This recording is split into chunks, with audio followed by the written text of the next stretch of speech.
If you insist. Good evening, everybody, and welcome to Atlanta Braves baseball.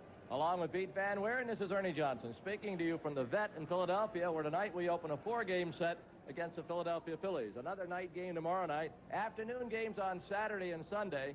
Saturday's game will not be televised. Well, Professor, both these teams are struggling a little bit, wouldn't you say? Both are. The Atlanta Braves have lost 4 of their last 5. The Philadelphia Phillies have lost 4 of their last 5. The Phillies having a lot of defensive problems. For the Braves, it's been a little bit of everything. The days they get the good hitting, the pitching doesn't come through, and vice versa. Tonight, Rick Mailer goes for Atlanta against Charlie Hudson for the Phillies. First time the Braves have seen Charlie Hudson. And we'll be back with all the action right after this message.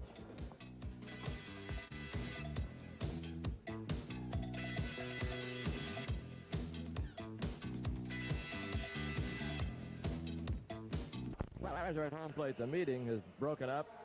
In a few moments, we'll have the national anthem. On the baseball scene in San Diego this afternoon, as you take a look at the umpires and the Philly Fanatic, it'll be Wire at the plate, Renner at first, Ripley second, Gregg at third. San Diego Padres won this afternoon against Pittsburgh by a score of 2-1. They got a bases-loaded walk in the bottom half of the 9th inning, and Tony Gwynn coaxed that walk, and I believe he's done that 2 or 3 times this year as a Fanatic gets his due in the Braves dugout. We're going to the bottom of the first, and you'll take a look at the National League All-Star team. Carter, catcher, Garvey first, Sandberg second. Very few surprises. Schmidt at third, Ozzie Smith at short, then the outfield, Strawberry, Murphy, Gwynn. And the American League, Parrish will catch, Carew first, Whitaker second, Brett third, Cal Ripken at short, and the outfield, Winfield, Lemon, and Jackson. That should be quite a contest, in particular since the American League won last year for the first time in a long time. Samuel against Mailer, hits it foul.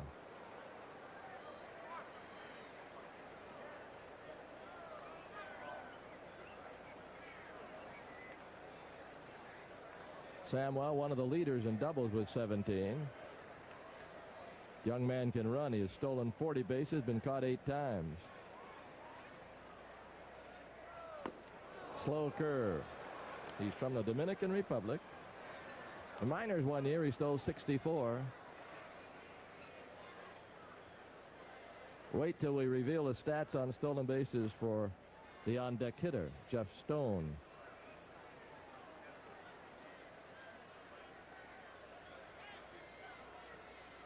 Mailer with an 0-2.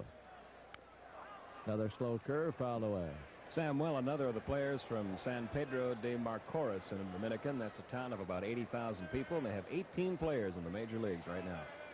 And you know, in the Latin American countries, some of those kids can sign at age 16. They have one player signed at 16. He was playing professional baseball in Spartanburg at age 17. There's no draft down there. It's more like the old days in the United States. Slow curve, got him. One down on a sidearm curve from Rick Mailer. He doesn't throw many of those. Now this is Stone, 23 years old. 1 year in the minors, he stole 123 bases. Then he tapered off to 94 and 90 the next couple of years. And the cute part about this whole story, it's almost as though you were going to cast a movie. The scout timed him. We'll get to it in a second. Here's the pitch. The scout timed him in a soybean patch. It's right in the press guide, as if he was driving along, said, that boy looks like he can run. Take off down through that soybean patch. And he timed him. He signed him. He was not drafted. And here he is in the major leagues at 455. He hasn't been here all season. No homers, 5 RBIs, and he's stolen 6 bases.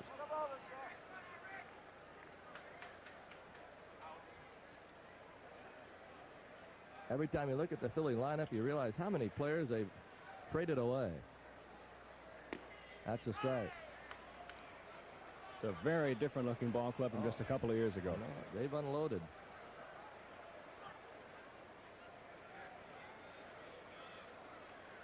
And they started doing it last year and still won a pennant.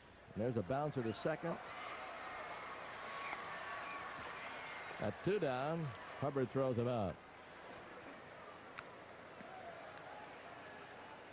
We're in the bottom of the first. There's no score.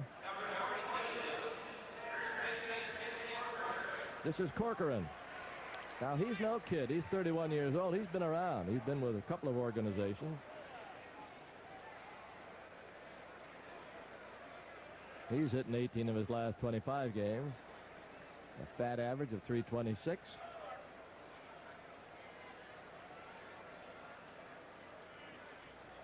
Schmidt is on deck. Everybody knows him.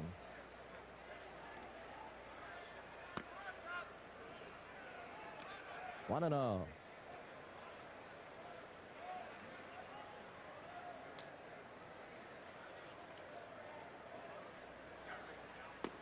Let up in there. Corcoran originally signed with the Detroit Tigers 10 years ago.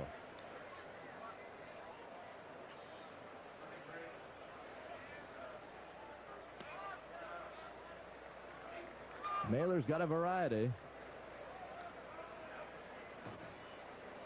But then you start to look for a slow pitch, and he's got enough on his fastball to tie you up. Here's the 2-1. Missed with the fastball, 3-1.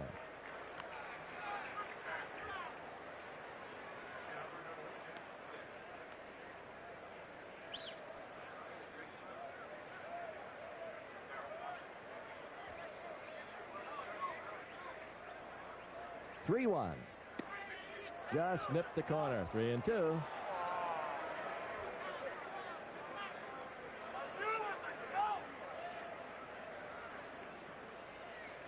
Terry Harper's in left. Just got here from Richmond. Outside ball 4. Corcoran, who does not have good speed, no stolen bases, is at first for Mike Schmidt. Harper, in fact, got on the bus, and he had some bats with him. He'd been hitting very well at Richmond, so he just brought the lumber right along. Now you're looking at Schmidt, who's 95 homers away from the magic number, 500. It just about automatically puts you in the Hall of Fame. It should if it doesn't. Takes a little longer for some to get in there with their 500.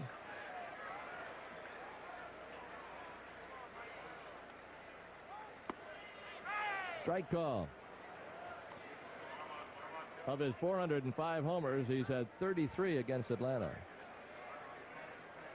And he will be starting in the All-Star game for the 6th consecutive year.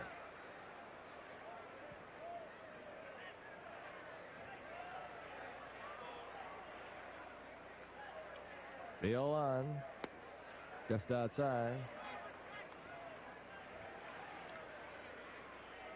It was just 23 years ago, wasn't it? 61 that the All-Star game was held in San Francisco.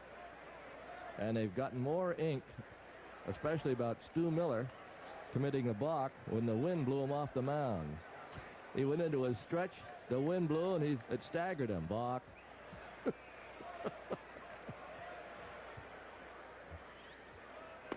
Strike. Stu Miller was not big. He was about 6 feet, maybe 5'11", weighed about 155 pounds, so it didn't take too much of a gust.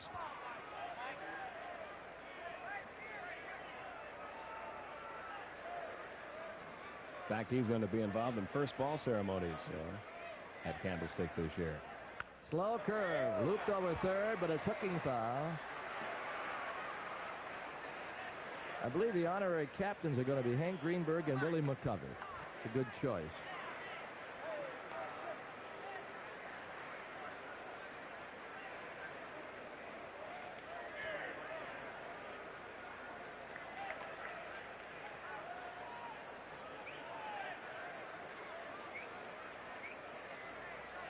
One and two. Corcoran off first. And Mailer with a pitch to Schmidt. It's low with the fastball. 2-2.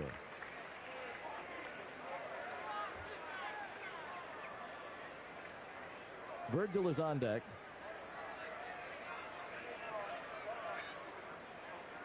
Schmidt is second in walks. He has 51. Gary Matthews has walked 52 times to lead the National League. Ooh, that was close. The old Uncle Charlie curveball. Big overhand curve that just missed.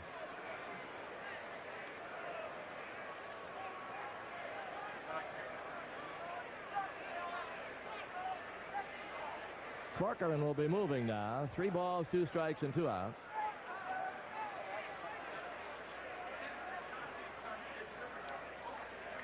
Here it is. Hit hard and caught by Oberkfell. A line drive right to the third baseman. They strand one. We go to the second. There's no score from Philadelphia. And Mailer has hit the ball quite well this year for a pitcher. For anybody at 385.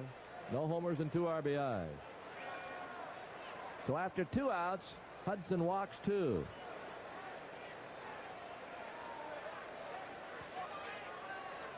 The outfield shallows up. Hayes in center field. Now he steps back a little bit. He was almost at Little League depth. Senior Little League. 0-1.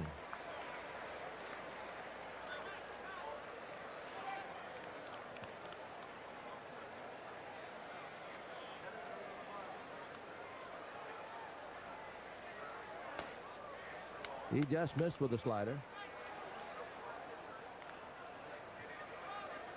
Mailer has 10 hits this year.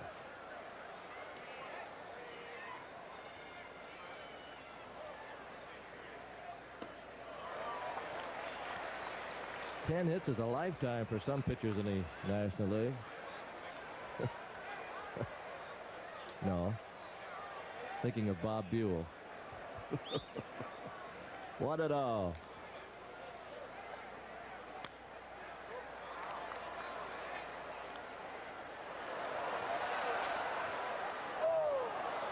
Mailer just got a piece of it. 1 ball, 2 strikes. 2 on and 2 outs.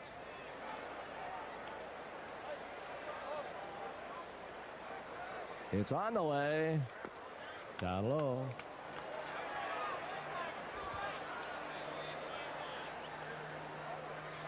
Two and 2.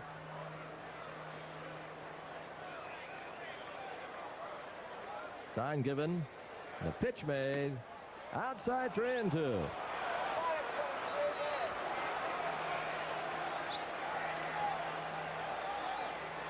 This will send Benedict from first and Hubbard from second.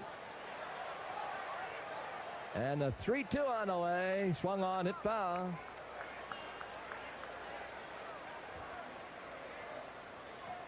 One thing an inning like this does, whether or not Hudson gets out of it, he's thrown an awful lot of pitches. And even if he's able to pitch his way through this problem, you get to the 4th or 5th inning of this ball game, he's going to be up around 70 or 80 pitches at this rate. You saw concerned Paul Owens in the Philly dugout. Once again, hit foul.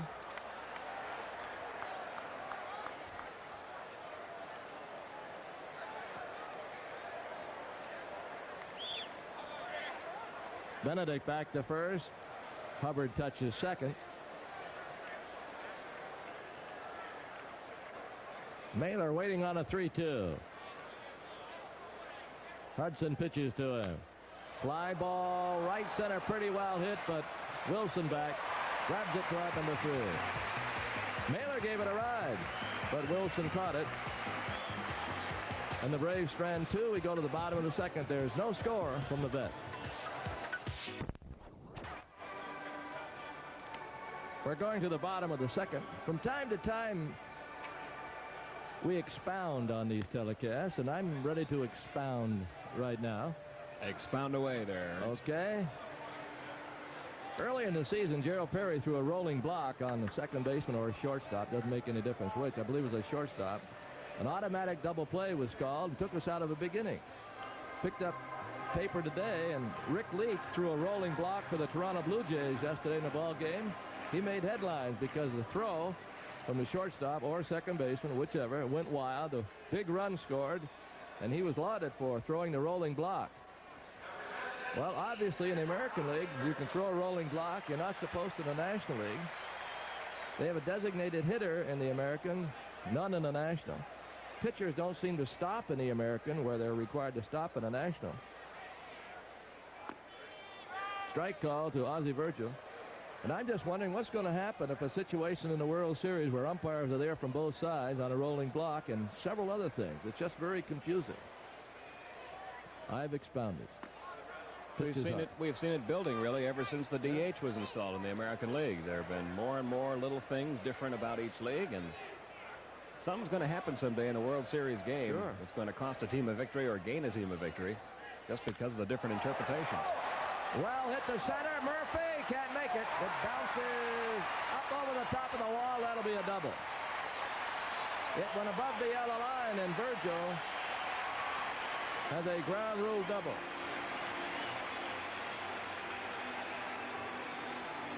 When Bo Diaz went out with a bad knee, this youngster got a chance to play, and it's going to be difficult for Bo Diaz to win his job back.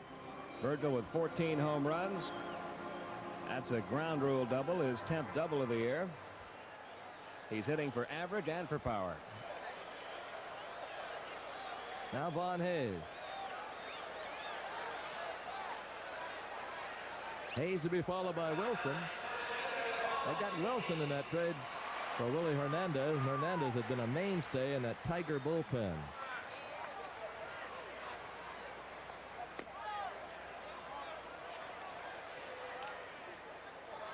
One and all.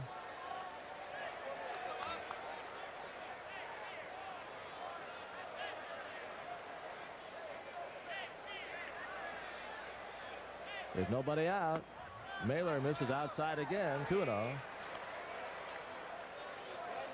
Hayes is quick. He's stolen 21 bases.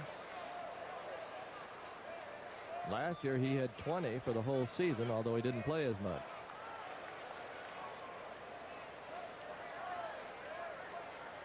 Two-oh. 3-0.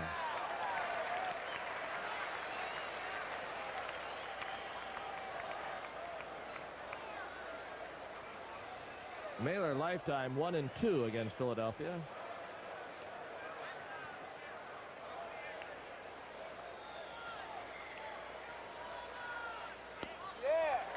Not close.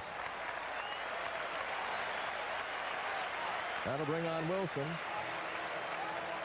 First and second, and nobody out.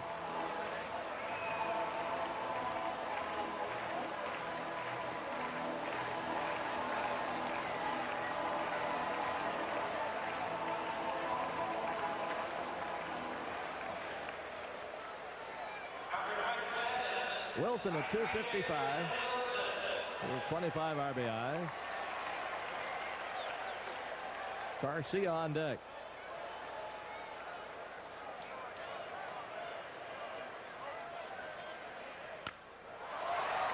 Hit deep to right, but foul.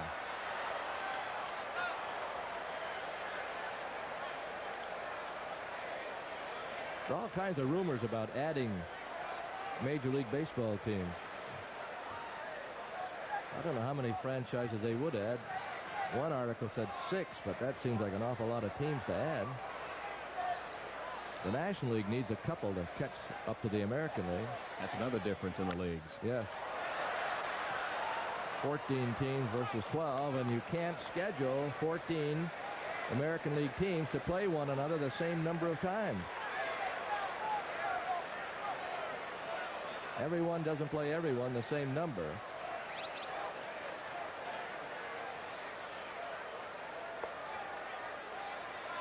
But then in the National League, we play the East only 12 and 18 against the West. That's not a big objection. But there are a couple of cities that are ripe for Major League Baseball. I should say the fans are.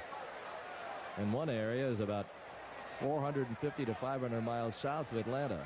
There's a looper to center. Murphy can't make it. He blocked it. The bases will be loaded. Murphy on a gallant effort, but he couldn't quite make the catch.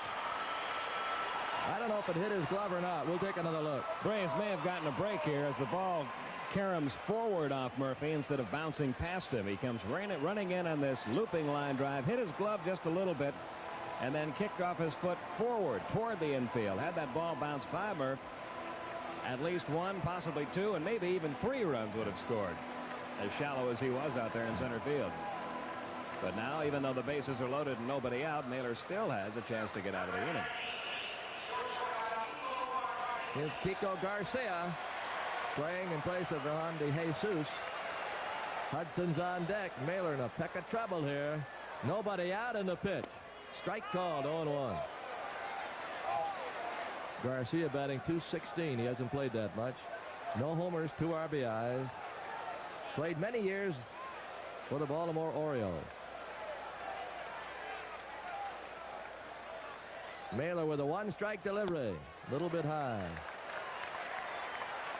1 ball, 1 strike. Pete Van Weeren and Ernie Johnson with you. First game of the 4-game set from Philadelphia.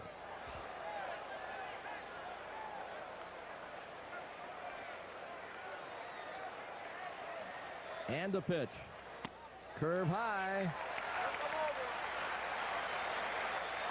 Naylor fighting control here. He's walked 2. He normally has good control.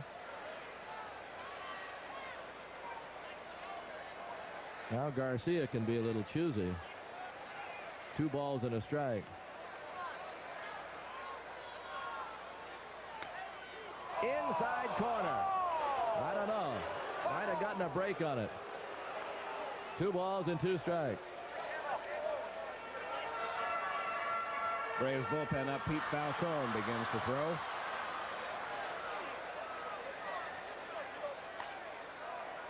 Bob Gibson looking on as Naylor delivers a 2-2. Swung on, chopper toward second. They have 1 play. A run scores. It's 1-0. Hubbard had only 1 play.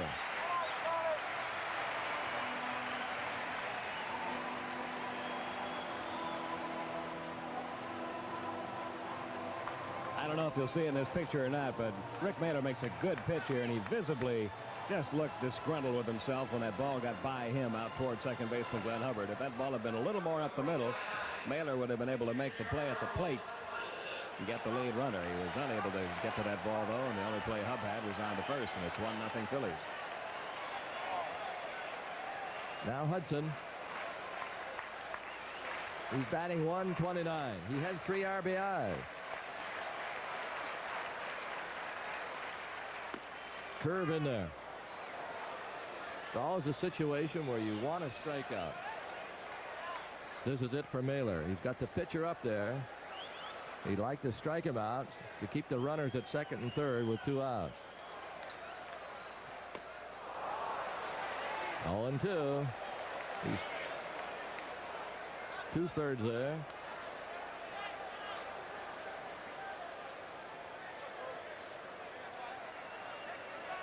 Hayes is at third. Wilson second.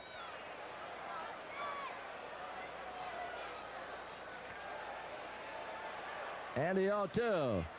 He got him. 3 curveballs gives Charlie Hudson. That's second strikeout for Mahler. And now Juan Samuel.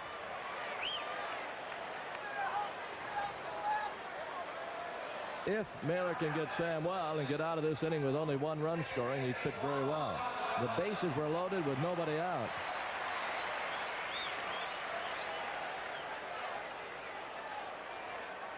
Samuel with 33 RBIs and 6 homers.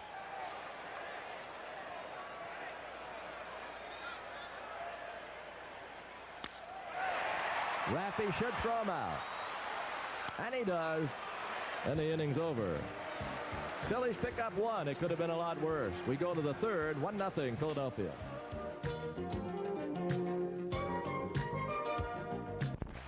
York leading Cincinnati 3-1 the second. Houston 2-0 over Montreal in the third. And we go to the bottom of the third. And here's Pete. Hi, Gurney. Jeff Stone, the rookie, grounded out to second his first time. He had an 11-game hitting streak. Bunting, did he get it past the mound? He will not, and Naylor will flip it to first in time. If that ball got just a little bit further, it would have been an easy base hit for Jeff Stone with his speed. Didn't bunt it quite hard enough that time. One gone in the third. That'll bring up Tim Corcoran. Corcoran, a good example of a player who didn't get a chance really in the organization that he signed with. Spent an awful lot of years in that organization, the Detroit Tigers organization. Played for the Tigers on and off for parts of 3 or 4 different years, but really didn't get much of a chance to play. But if you hang around and keep having good years, somebody will find a place for you, and the Phillies did this year for Corcoran.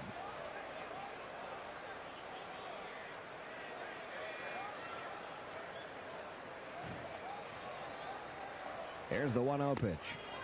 That's a strike in the outside corner. 1 ball, 1 strike.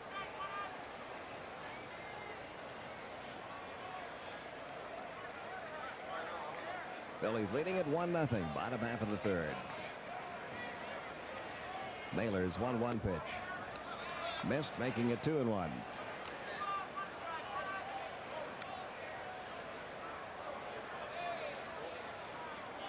Naylor pitched well enough to win in his last start. He lost to the New York Mets on Sunday 2-1. Hurling a complete game, but coming out on the short end.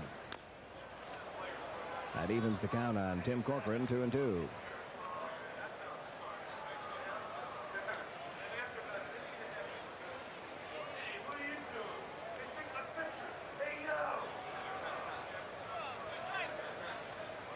A very muggy night here in Philadelphia. Remind you that we play here again tomorrow night, Saturday afternoon, Sunday afternoon. Then the All-Star break, and the Braves back home against the Mets next Thursday.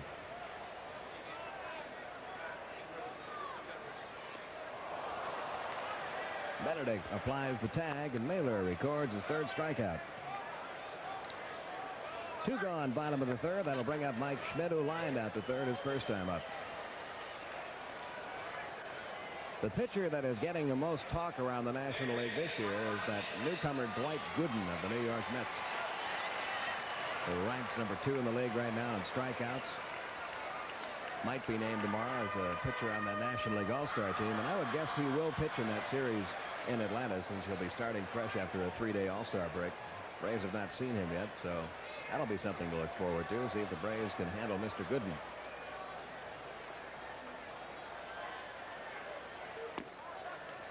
One ball, no strikes on Schmidt.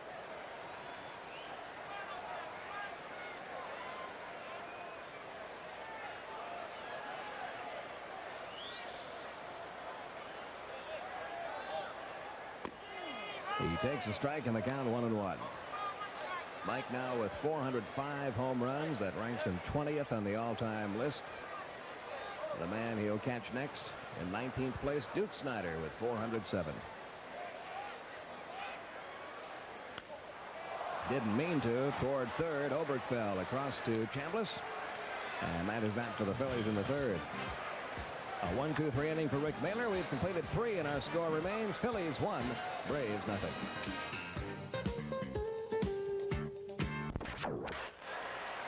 In the bottom half of the 4th inning, Ozzie Virgil, Von Hayes, and Glenn Wilson due up against Rick Naylor.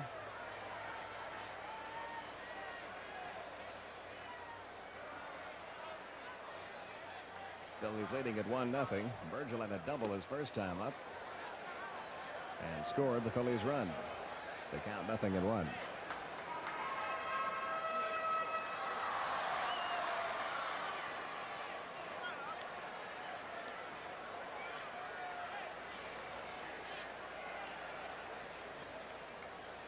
Now the 1-strike pitch. Came in close, 1-1. Look at the lineup the Phillies have in there tonight, with DeJesus not playing and Garcia in at shortstop. And really the only holdover from last year's starting lineup is Mike Schmidt. Charlie Hudson came up and was a starting pitcher the second half of the year.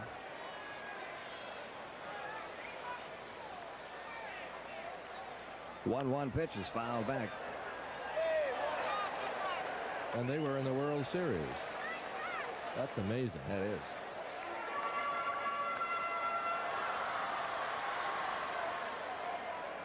Well, they had Pete Rose, of course, at first base, and Joe Morgan was playing second, and they're now with new teams. Gary Maddox was doing a lot of playing in center field. He's being platooned these days with Von Hayes. Many pitchers have gone too, including Reed and Hernandez. See if Hubbard can throw out Virgil on a high hop. That was a good play by Glenn Hubbard off the artificial surface. That ball takes a much higher hop off the artificial turf than it does off natural grass. Hubbard had to really extend himself to keep that ball from bouncing by him. Virgil got down there in good fashion too for a catcher.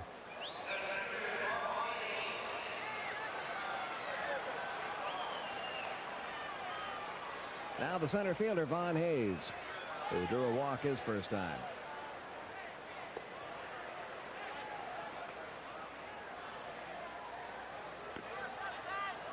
One ball, no strikes. We watched him when we were televising those games a couple of years back in Richmond. He was playing, what, for Charleston then? Right. You can almost tell, see some of those young players in the AAA league that they're eventually going to make it to the majors. He's always been a good-looking hitter. Had a great year down there. 2-0 the count. Here's the pitch. Line into left field. That'll be a base hit. Hit number 3 off Rick Mailer. Hayes aboard at first. Now Glenn Wilson. You can do what he did. Pitches outside, hit it to left field. That's really makes you more difficult to pitch to when they go over the hitters in the clubhouse. If they come to a certain hitter and say, well, he hits it all over, pitch him away, he'll hit it out that way, and immediately it causes a problem. Wilson singled to center field his first time up.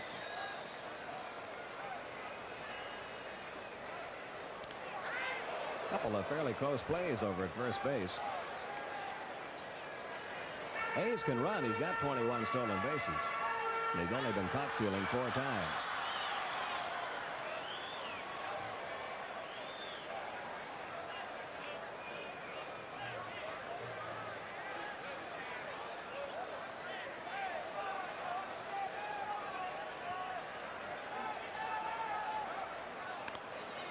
Again, Mailer going to first.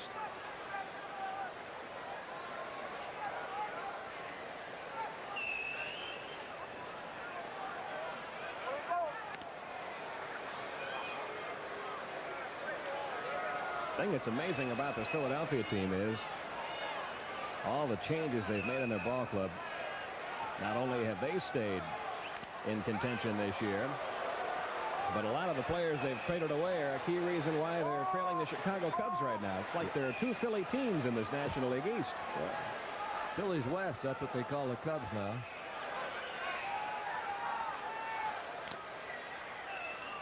Nothing and 1 the count. Ryan Sandberg, who was named to start in the All-Star game at second base today as a former Philly farmhand. You got to take your hat off to Bill Giles and the whole gang here. For last year, they were calling the team because it was all the Wheeze kids instead of the Whiz kids, and they still won the pennant and went on to the World Series.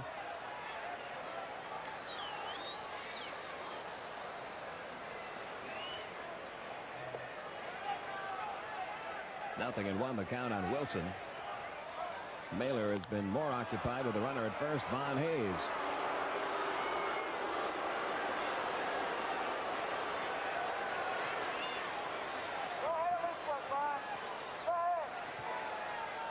Now the 1-strike delivery, chopped toward short. Ramirez charging, will have only 1 play on the first in time.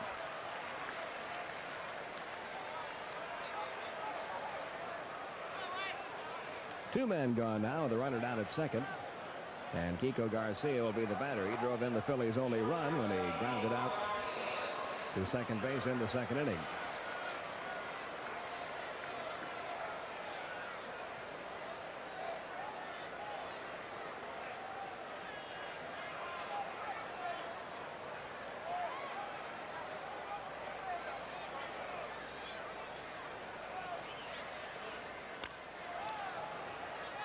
Down the left field side, foul, 0-1. Garcia now 30 years old. He started out in the Orioles organization, spent about 5 years with them, went over to Houston for a couple of years. Came to the Phillies last year.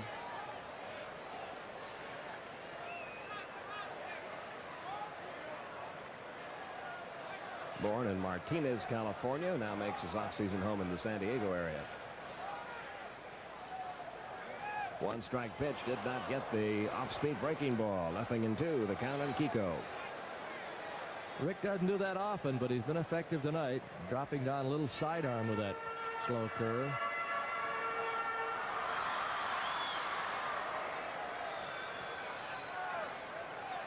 We're in the bottom of the fourth. 2 men out. Hayes down at second. An 0-2 pitch on the way to Kiko Garcia. Now it's 1-2.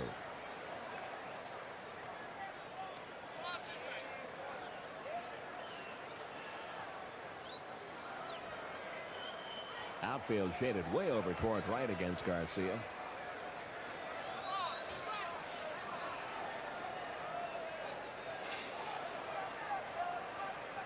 There you see the defensive alignment way over toward right field.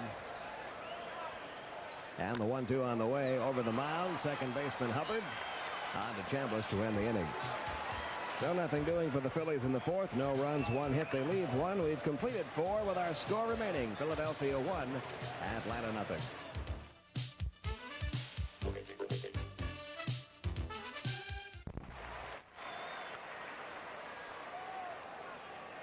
Now the pitcher, Rick Mailer, who lined out to right his first time, hit the ball quite well.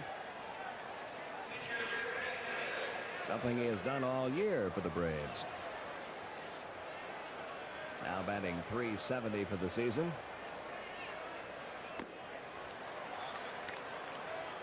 The count 0-1.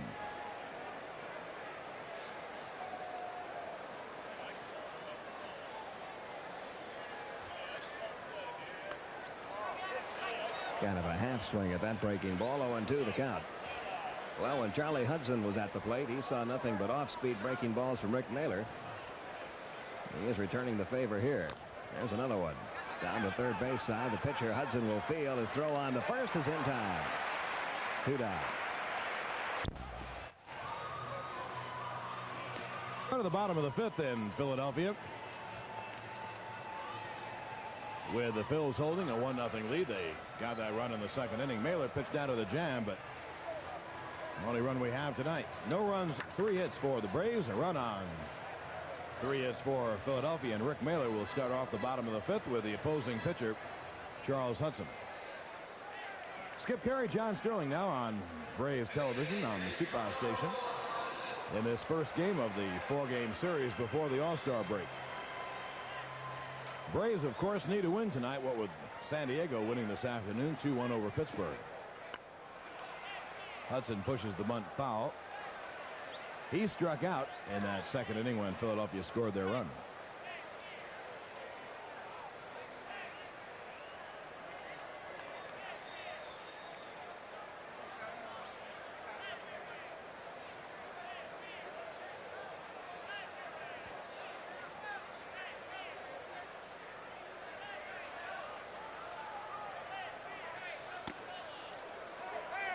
Hudson waved at the fastball, and the first base umpire, Dutch Rennert, agrees. Oh, it's 0-2. It'll be Hudson and then the 2 exciting youngsters in the Philadelphia team, Juan Samuel and Jeff Stone.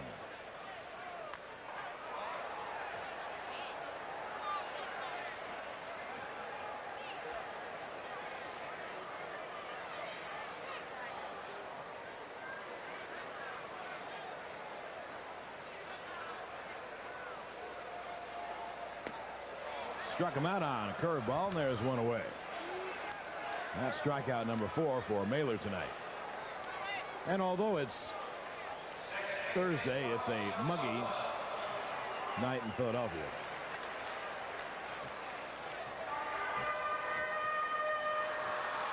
No, I don't think we'll do that anymore. I think we did that early. I guess they can't see me shaking my head. Samuel is 0 for 2. He has had a great offensive season in his rookie year. He's a big candidate for Rookie of the Year. He's had problems at second base, but he's sitting at .305, and he's stolen 40 out of 48 bases. Now that might have been the knuckler as it wiggled across on the outside corner. 0-2. Mailer throws such a slow change. Sometimes tough to tell from up here. 0-2 now on Samuel.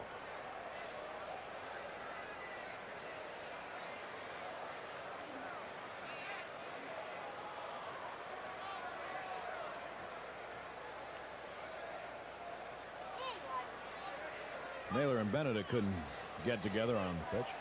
Mailer has all the pitches. He has more pitches than just about anyone else. Now, the key with Rick Mailer, does he get it down in the strike zone? He won't walk too many, but when he gets it up, he's in trouble. That was just outside. They wasted the fastball just off the outside corner.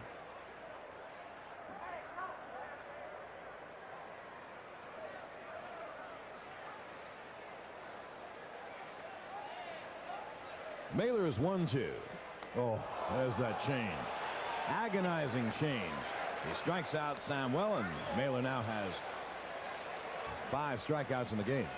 See it again here. He's getting like Stu Miller. He's throwing a change off his change of pace. That's what he did that time, and got Samuel. That's how he struck him out in the first inning. 2-8, and here is Jeff Stone.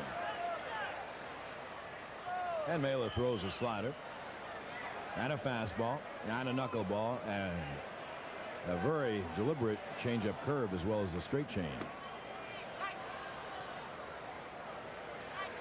Mailer's been the most pleasant surprise on the Braves pitching staff, I guess, along with Donnie Moore. Without those two, the Braves have been in trouble this year. Fastball, 1-1. Jerry Royster wants us to say hi to Judson Nelms, an 87-year-old Braves fan from Conley, Georgia, looking in tonight.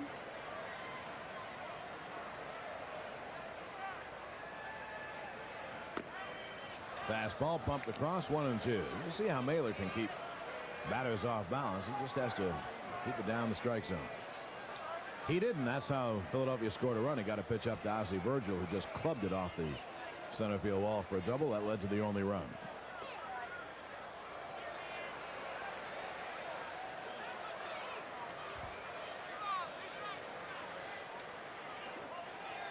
Two and two.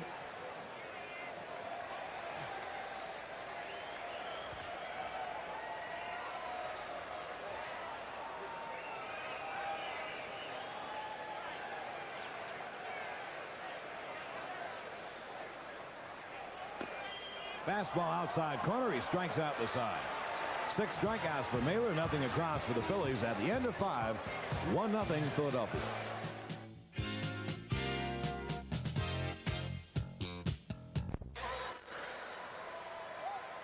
That's Tim Corcoran set to lead off the 6th inning for the Phils. Corcoran, very interesting story.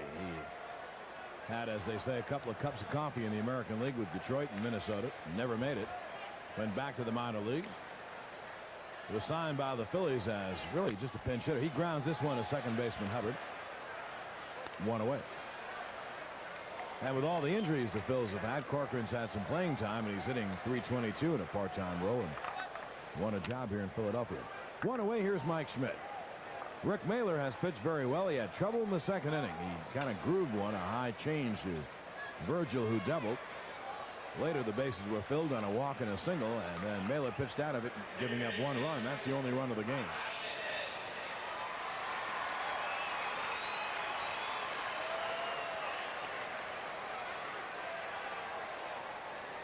Schmidt having another tremendous year, hitting a .297, 16 homers, 56 RBIs. And he'll be the starting 3rd baseman for the National Leaguers next Tuesday. Murphy will be the starting center fielder.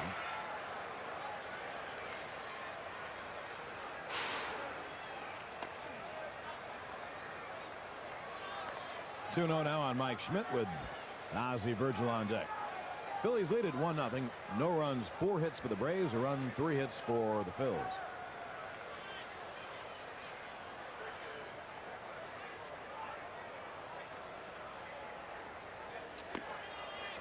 There's the breaking ball on the outside corner, strike 1. It'll be Pascual Perez tomorrow night. He moves up a day in the rotation. Right-hander Kevin Gross will oppose him. Saturday afternoon, Rick Camp and newly acquired left-hander Shane Raleigh for the Phils. And Sunday, Craig McMurtry and Jerry Kuzman. The change is fouled off. Got a pretty good note on the message board here. Schmidt has 405 home runs in his major league career. Let's ask the fans how many different pitchers he hit them off of.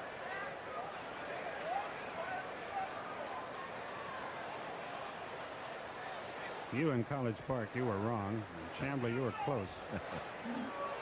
In L.A., they didn't have any idea. Well, you have to really work stats to do that. The Phillies came up with a 212 as the answer. Glenn Hubbard makes the call. And the catch.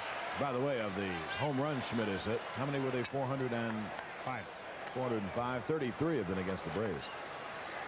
Two-way here in the bottom of the sixth. I would say this is the kind of game where you're able to work that kind of information in. Yes. And anything else you want to work in is okay.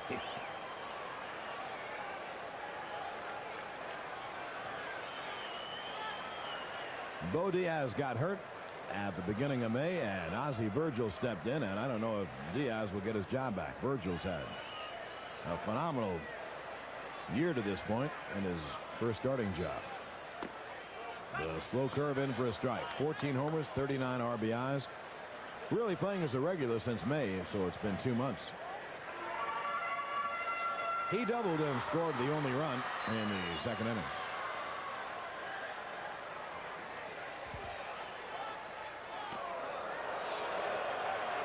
The crowd is oohing, but that ball couldn't have blackened your eye if it hit you. That was Mailer's extra change.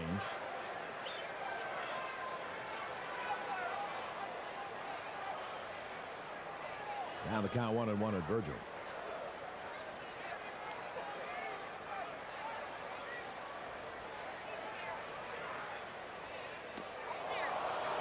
That's the change curve, and it's 1-2.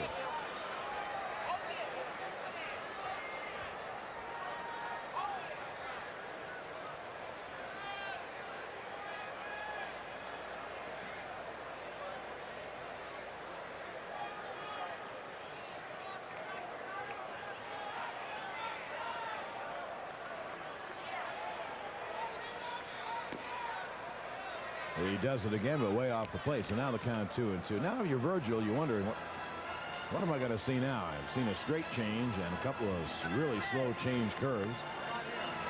Mailer could throw the fastball or slider or knuckleball here. 3 pitches he hasn't thrown yet. This time at bat to Virgil. It's a change, and it's popped up. So Mailer another 1-2-3 inning as Hubbard makes the catch. Nothing across for the Phils. And at the end of 6 innings of play in a tremendous pitching duel between Charles Hudson and Rick Mailer, the Phillies lead it 1-0. 4 fly balls in this game. 4 fly ball outs. Oberkfell lined a single to center. Rather to right, Chambliss lined one to center. Washington's hit was a ground ball that Schmidt should have fielded. And Mailer, with 2 out, nobody on, bats for himself, fouls it off, 0-1. Hudson doesn't believe in wasting a pitch, that's for sure. He's gotten better as it's gone along here. 1-1 the cut.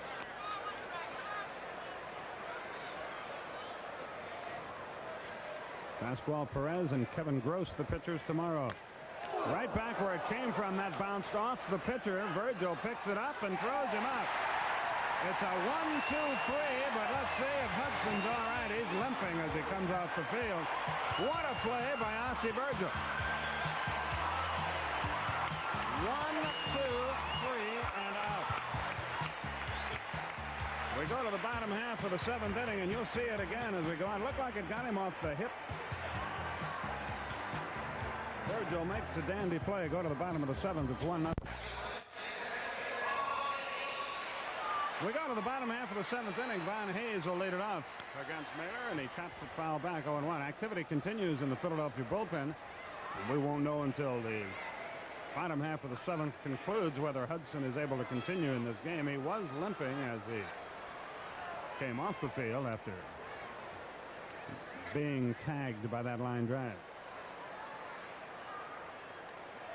Larry Anderson now joins Kern in the pen. 0-2 the count. Naylor is pitching about as well as he has ever pitched. He has got a good one going. He made a mistake early, as John said, on Ossie Virgil. It cost him a run, and since then he has been sensational. But so has Charles Hudson.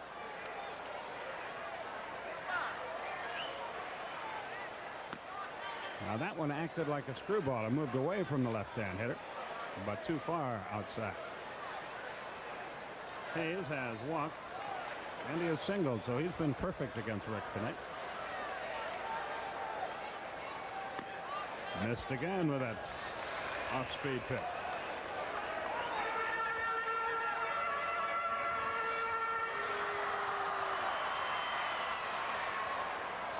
Two balls, two strikes to count. Nobody on or out in the bottom of the seventh.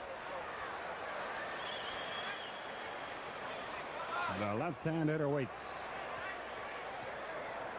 Miller now turns his back on home plate and wants to think about it a little bit. That gives us a chance to welcome Mr. Scott down in Titusville, Florida. 73-year-old gentleman who enjoys Braves baseball.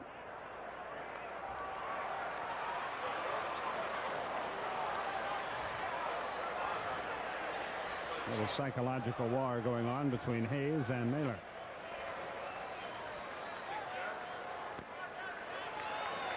And it's now 3-2. He's nibbled for that outside corner 3 straight times and missed it on each occasion.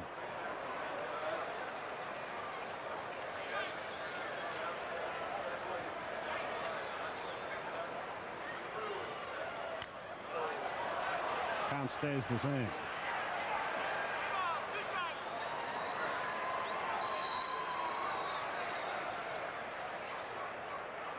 And again, the payoff pitch to Hayes.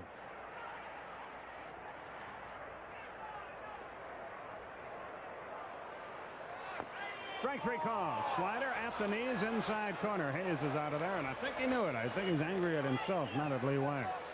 7 strikeouts for Naylor. We'll see the pitch again, and boy, that's a terrific pitch. Inside corner, right at the knees. And Glenn Wilson, the batter, he single, bounced to short. His single set up the only run of this game. It came with runners at first and second. Breaking ball right in there, 0-1, just in front of Murphy. Yeah, you said how Mailer has pitched so brilliantly tonight and really all year. His last start out was another excellent effort. He lost, I think, 2-1 to the Mets on Sunday. Fastball high. A ball and a strike to count. A week from tonight, the Braves will be back in business at home against the New York Mets. Fastball low. 2-1 the count.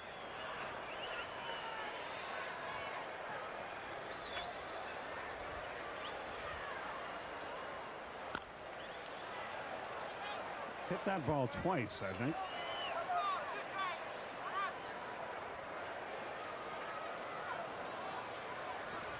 Wilson, another former member of the Detroit Tigers.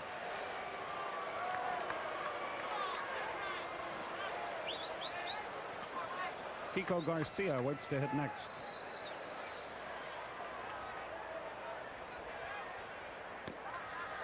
Oh, that didn't miss by much. A good live fastball. And we're doing another payoff pitch here.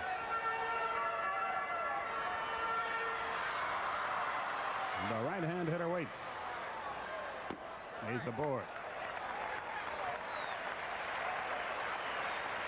Rick's third walk, his first since the second inning.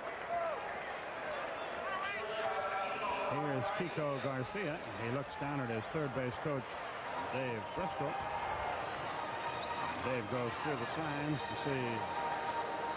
We'll see if he sent a message to Garcia here.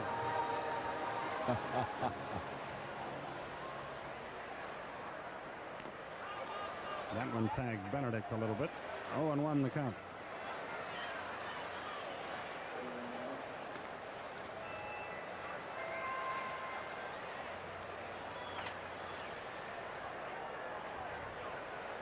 Darryl Strawberry has a home run tonight for the New York Mets, his 10th of the year.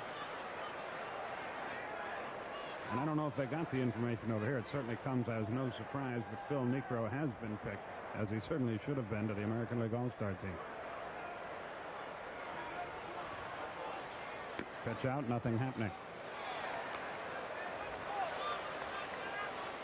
You know, he pitched last night, and we're not traveling with the Yankees, so don't know if they're on a 4 or 5 day rotation. But if he does not pitch this weekend, he might not. He might very well start that game. Well, his knuckle in Candlestick Park, that's some combination. There goes the runner through the bat. In safely is Wilson at second. Benedict never did get a grip. 4th stolen base of the year for Wilson. And that could be a big play. He's in scoring position with 1 out. They were trying to play hit and run. Garcia did all that he could. Hudson, by the way, has come out on deck. That does not necessarily mean that he'll stay in the game. The Atlanta bullpen is quiet now. Not hung high and inside. It's 2-2.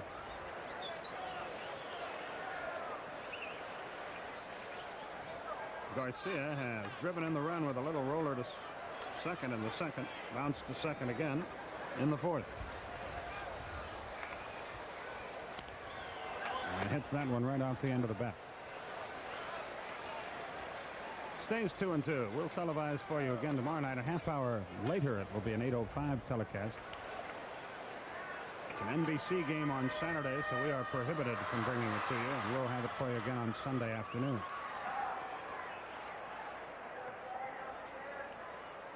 He got him with another off-speed pitch. I think that was a knuckleball. 8 strikeouts for Mailer, and Hudson will bat for himself. Hard to tell if it's the knuckleball or the straight change.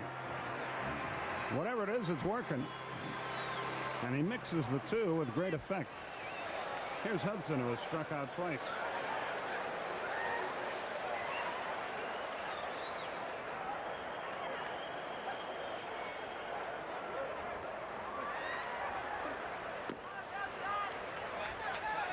And the scoreboard here, well, now it's gotten well again. It went nuts there for a moment. Career high for Rick in strikeouts with 8. His previous high was 7.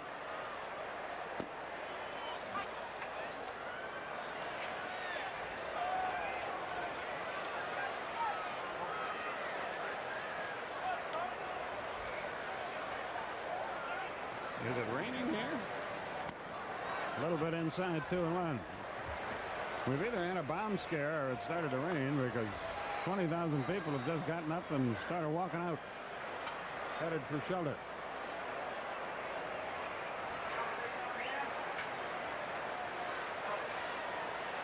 Runner heads for third. Hot shot, but right at Hubbard. He's got it.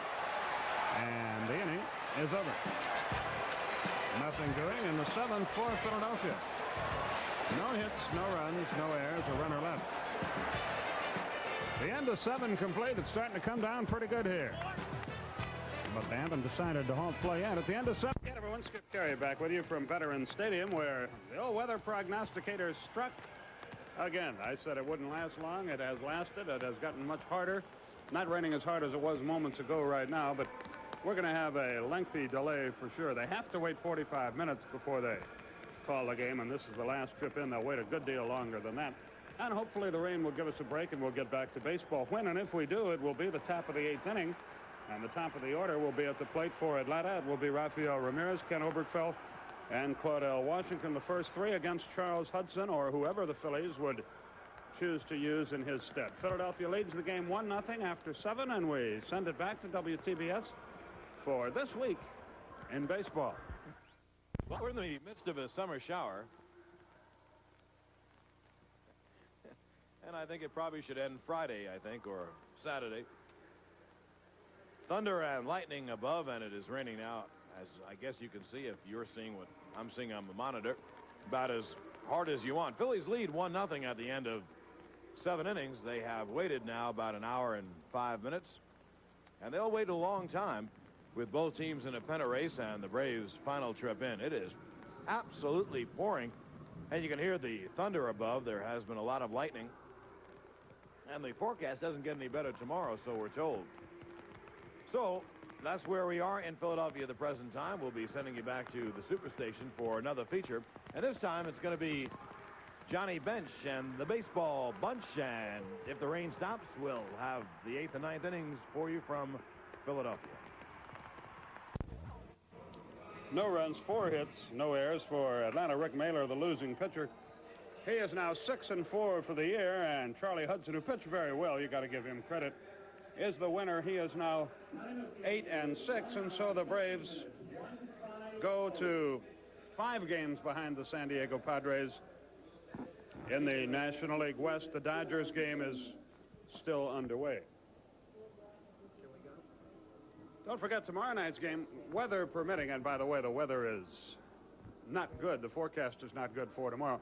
But we have a scheduled 8:05 start tomorrow evening. Hey, we're not knocking the umpires tonight. Let's make something clear about we're questioning the rule, not because Atlanta happened to lose this game, but you ought to play 9 innings to see who wins, in our opinion, and tonight, as is so often the case in baseball, unable to do so. The other side of that coin, of course, is if you have to suspend a game and play tomorrow, you got different pitchers and all that, so it's really not a fair test that way either, but I think it's slightly fairer than the way it is now. Pascual Perez will be on the mound for the Braves tomorrow, and Kevin Gross will be his pitching opponent, and we point out to you again, that game will be at 8:05 Eastern time tomorrow evening, 1.5 hour later than our game today.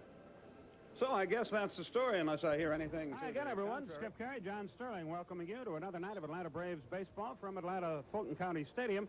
This is the second half of the season. Not statistically, the Braves are already into it, but the 3 days off in baseball for the All-Star break makes the turn heading for home, and the Braves have to get going. They have not been playing good baseball in the last 3 or 4 weeks. And they'll send a guy who, by all rights, should be in the minor leagues or another organization to the mound tonight. If were it not for the deal for Phil Niekro, I'm sure that would be his story. That really is a good case in point. Rick Mailer started the season as maybe a mop-up kind of pitcher, and he's been the Braves' most consistent pitcher this year. He's 6-4 in his last 2 losses, 2-1 and 1-0. And, you know, Skip, with the way the schedule works out in the second half, the Padres play so much on the road and have so many doubleheaders, the Braves will only have themselves to blame if they don't catch San Diego. They'll have the opportunity. Ron Darling on the mound for the Mets. The Dodgers lost to the Cubs this afternoon, 3-2. We'll be back with the lineups and the play-by-play story right after this.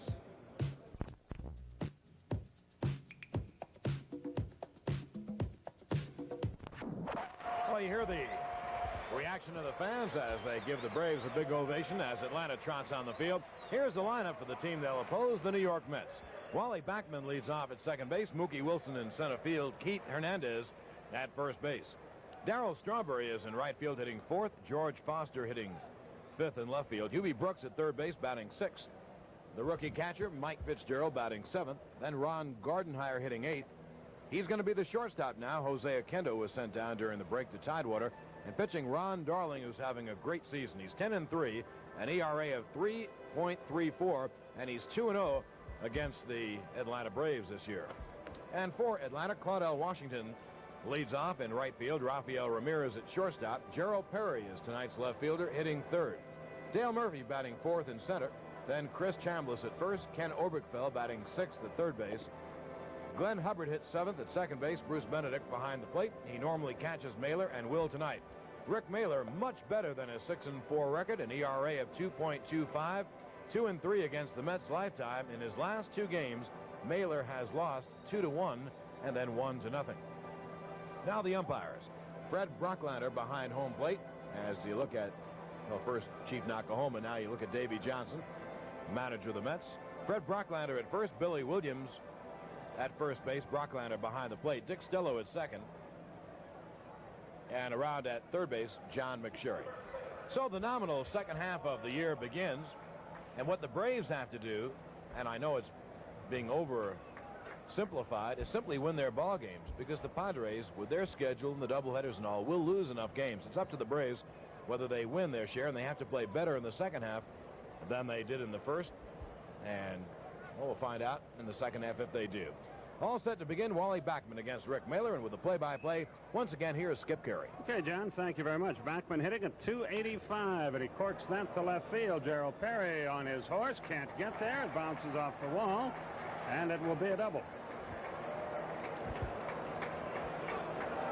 So that's the way the second half starts for the Mets and for the Braves as Backman doubles to left. You know, we talk about this home and road business. The Mets, for example, are 25-20 at home, 22-14 on the road. The Braves are 21-20 at home, 25-21 on the road. So the bottom line of all that is it doesn't matter where you play, it's how you play. Here's Mookie Wilson.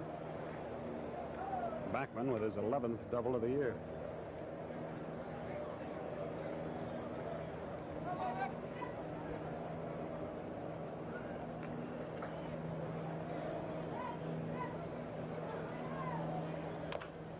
He jumps on the first pitch, taps it foul. It's almost impossible to hit a ball that softly, but he did. 0-1 the count. This guy's a good ball player. And he may be the key to their team, he and Valentine, or rather Strawberry.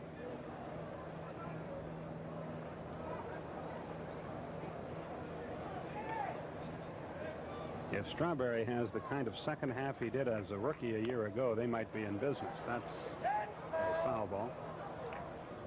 And the count's 0-2. And you can see that the Mets have an idea about Mailer, that he's going to be around the plate, and you might as well go to slashing away. Every pitch he's thrown has been swung at or bunted at. Ryan Sandberg, a 10th inning homer on a 1-2 pitch, a fastball up and in from Tom Niedenfuhr. Sandberg hit number 12, and a 3-2 victory for the Cubs over the Dodgers was the result.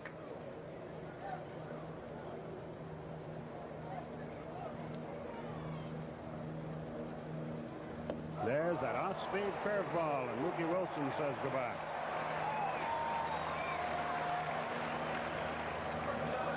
Mailer has all the pitches, but this is his best pitch. A very slow breaking ball, and he's had players all over the leagues just waving at it this year.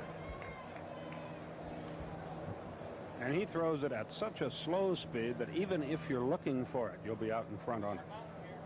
Very similar with that pitch to Stu Miller, who's been much in the news lately, and who appeared at the All-Star game in San Francisco the other night, which is more than can be said for Rafael Ramirez and Phil Niekro. One ball, no strikes. Well, you just got to be dazed by the American League's lack of, if nothing else, public relations sense. Niekro, the sentimental favorite of the nation. So naturally you don't want to let him pitch. Well, I think it's true for both leagues. I'm a believer in playing the guys. No one ever remembers who wins the game or loses. Not saying you shouldn't play to win, but fans select the players. Players go out there and then they don't play. I think everyone should play. I don't think a player should play 9 innings. The 1-1 pitch. Hernandez courts it to first. Chris has it. That'll be easy. Runner at third, 2 out. And they give you this stuff about, well, we have to save so-and-so in case we go to extra innings. It's an easy way to get around that rule. If you go to extra innings, everybody who's played can come back and play. What is it? It's not for the World Series. Yeah, I think they were taking it too seriously, much too seriously. I couldn't agree more. Well, we've told them a thing or two. Yeah. You know, someone asked me that around the pool the other day on the break, and I said, you know, the thing is, they didn't ask me, and they haven't. Nor And they're not going to. Nor will they in the future. Here's Darryl Strawberry. Fast strike at the knees. He's hitting .268, 11 homers, 42 RBI.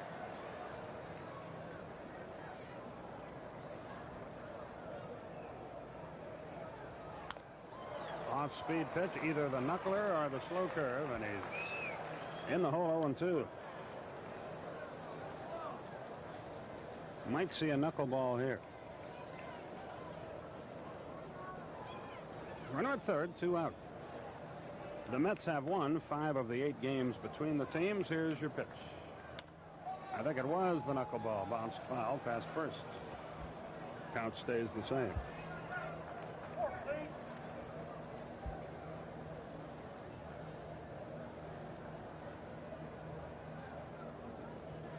Runner at third, 2 out.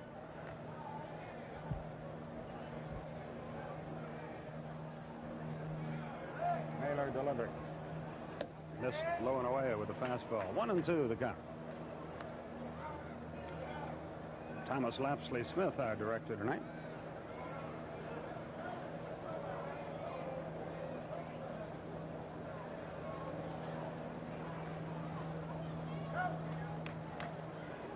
Off-speed pitch. He just stayed alive.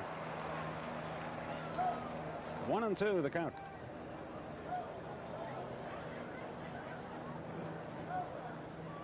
George Foster waits to hit next.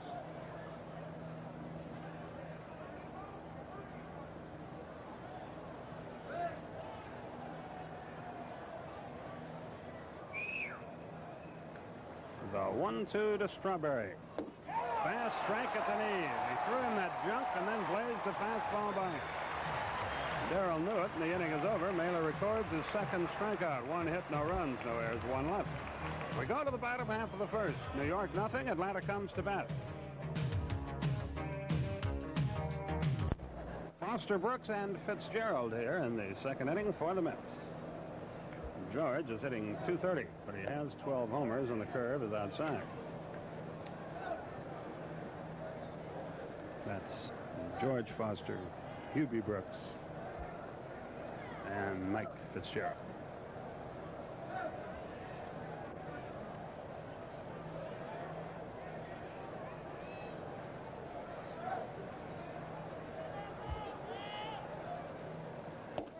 Fast strike at the knees on the outside edge, and it's 1-1. Nobody on, nobody out. Top half of the second inning. John Sterling, Skip Carey with you from Atlanta Fulton County Stadium. A crowd of 14,888 or thereabouts on hand. Foster, as he normally does, steps out of the batter's box. If I were pitching, I would now throw one right at his chinny chin chin. But nobody does that anymore. And the 1-1 pitch, he swung and missed a slider. 1-2 the count.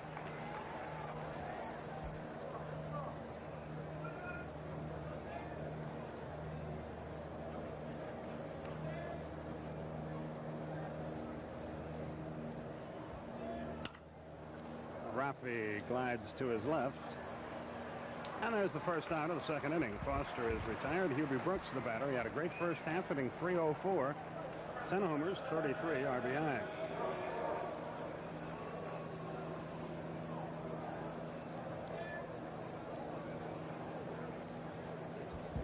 The Mets have played 9 more at home than they've played on the road, but they've played better baseball on the road. So.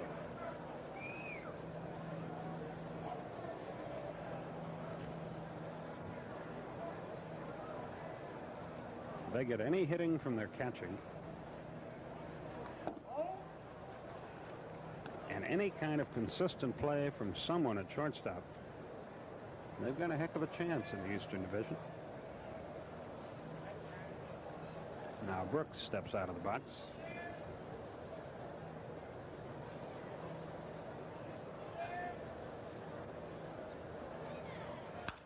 He hung a curveball, and that's a base hit to center field. Got the breaking ball up, and Brooks dumped it into center. Didn't hit it that hard, but he's aboard with 1 away for Mike Fitzgerald. He's hitting .229 with a homer, 13 RBI.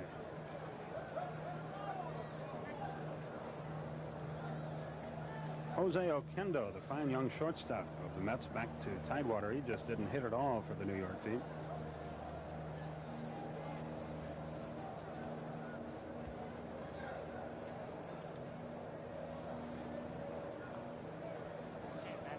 Runner at first, 1 out. We're in the second.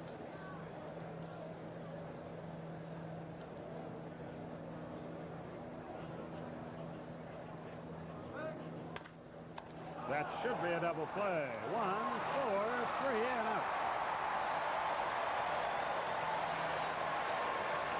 The Braves turn their 81st double play of the year. 1 hit, no runs, no errors. Nobody left, and after an inning and a half, we're scoreless from Atlanta.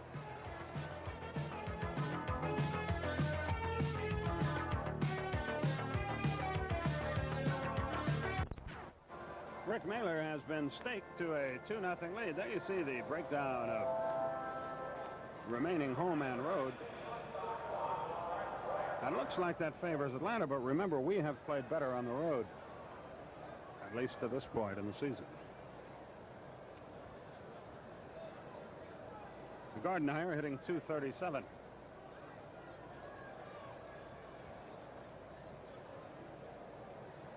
Took a little off the curveball. 0-1. Gardenhire, Darling, and Backman here in the third.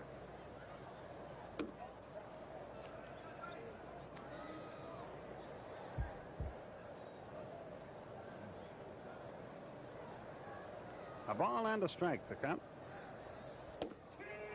At the knees, outside edge, 1-2. Fred Brocklander calling the balls and strikes tonight.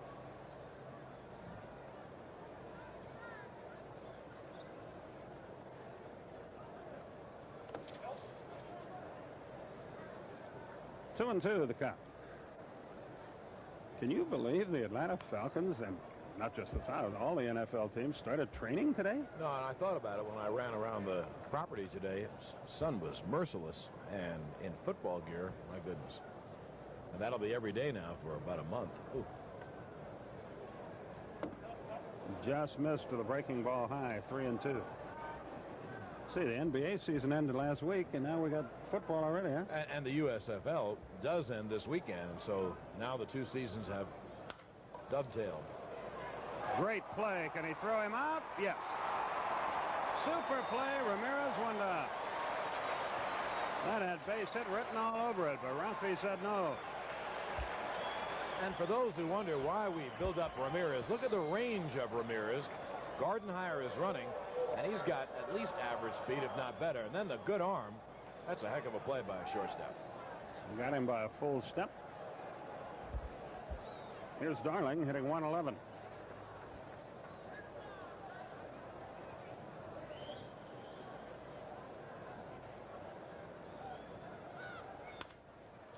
An easy chance for Rafi. 2 out. That's his third assist of the night. And Wally Backman, who doubled over the head of Gerald Perry his first time, is the batter. Backman has done quite a job at second base for these guys. He really has. He's taking that extra time to allow Darling to get back to the dugout. And it's not that warm anymore, probably around 80 degrees in Atlanta, but very humid all day. No TV tomorrow because Al Michaels' network has taken over, and the game will be at 8:20. We'll be back with you at 7:35 on Saturday night and again on Sunday afternoon.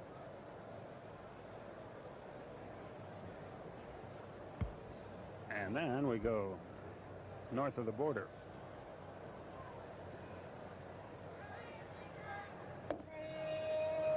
Oh, and 1 the count. And we will televise Monday, Tuesday, and Wednesday from Montreal.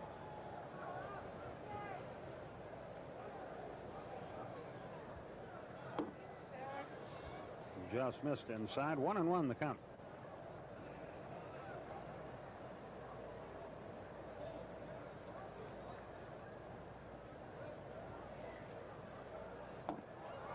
Pulled the string again, and Backman was way out in front. 1-2. John Sterling, Skip Carey with you.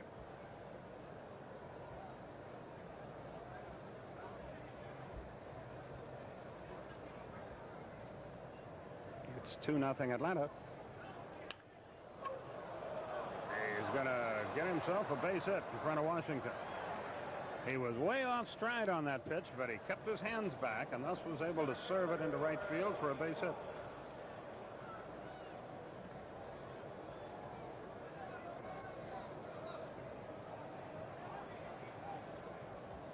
And Mookie Wilson will be the batter.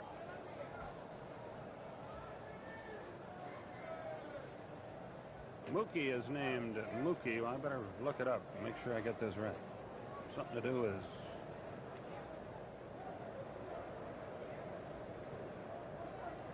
his grandma, if I'm not mistaken. Yep, his grandmother hung that handle on him. Back in Bamberg, South Carolina. He lives now in Lakewood, New Jersey.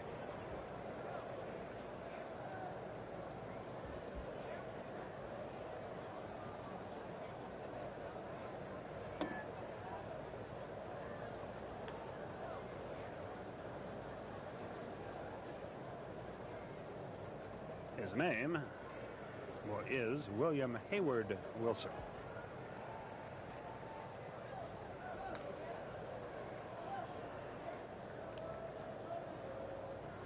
In case you wondered, a ball and a strike to count here.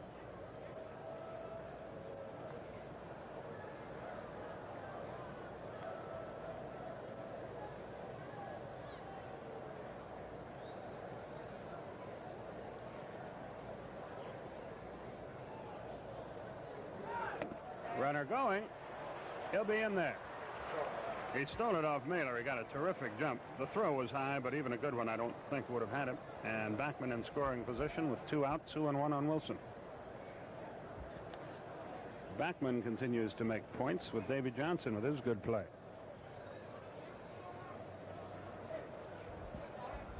Now Benedict and Mailer get together.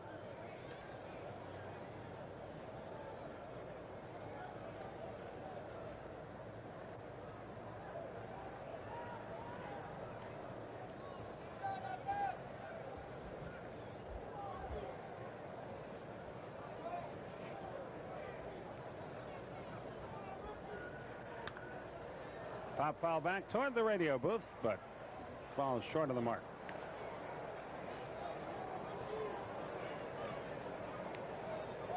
And it could be that Ernie has finally admitted defeat. I don't see the net peering out over there. And normally he has it at the ready. He has not caught a lot with the net this year. No. He started to go. The pitch bounced up there, the slow curve, and he's run it full 3-2. He's got Hernandez next, so you'll want to go after Mookie here. There's Keith, close personal friend of Whitey Herzog. Chased a bad pitch. It's down the line. It's hooking. It's going to drop. Foul by Inter.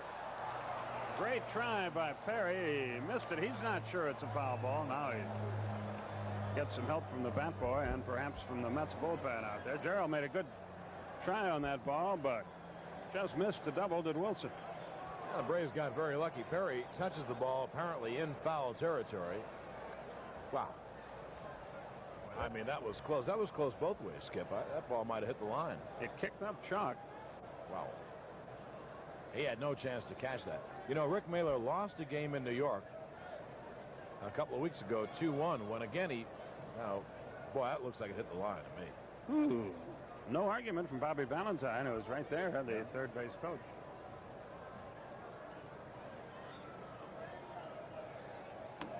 They're 2 on with 2 out. I'll make my point now. Yeah. He lost a game because he did the same thing with Mookie Wilson. That's if Mailer has a problem, that's it. As he tries to fiddle and make maybe the perfect pitch. He lost him.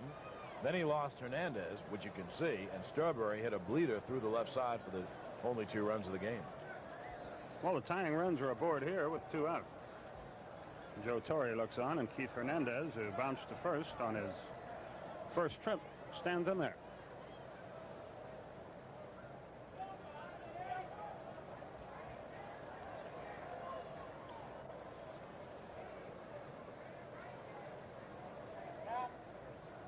Hernandez, an interesting chap. Crossword puzzle devotee, expert on the Civil War. And he pops this one up. Perry gets a late start, but he comes on. He's there. And the inning is over. 1 hit. No runs, no errors, 2 left at the end of 2.5. The Braves lead the Mets 2-0.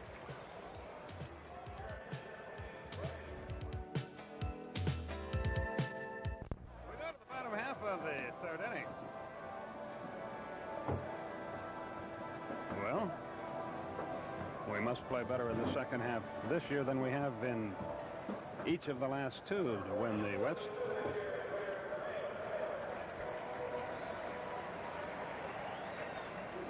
Our congratulations to Debbie Marshall, whose husband Tony is a fine WTBS employee. Congratulations, in fact, to both of them on the birth of their daughter, Michelle. Mailer corks it foul to right. Now to play. It's 0-1.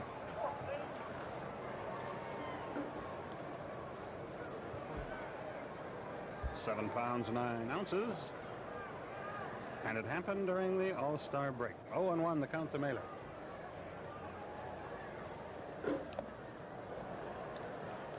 Darling gave him a dose of his own medicine there, had him out in front. It's 0-2.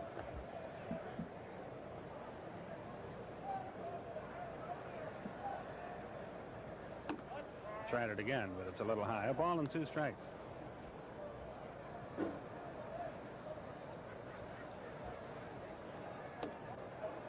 Missed with the fastball to even the count. 2 balls, 2 strikes. Mailer, Washington, Ramirez here in the latter half of the 3rd inning.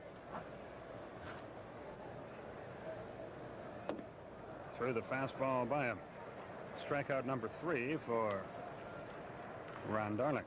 Watching that commercial, because of the 61 homers, people don't know what a good all-round ball player Roger Maris really was. He's had some illness here lately and has come back strong, and we're all glad about that. We go to the 4th inning. Darryl Strawberry will lead it off, and here's John Sterling.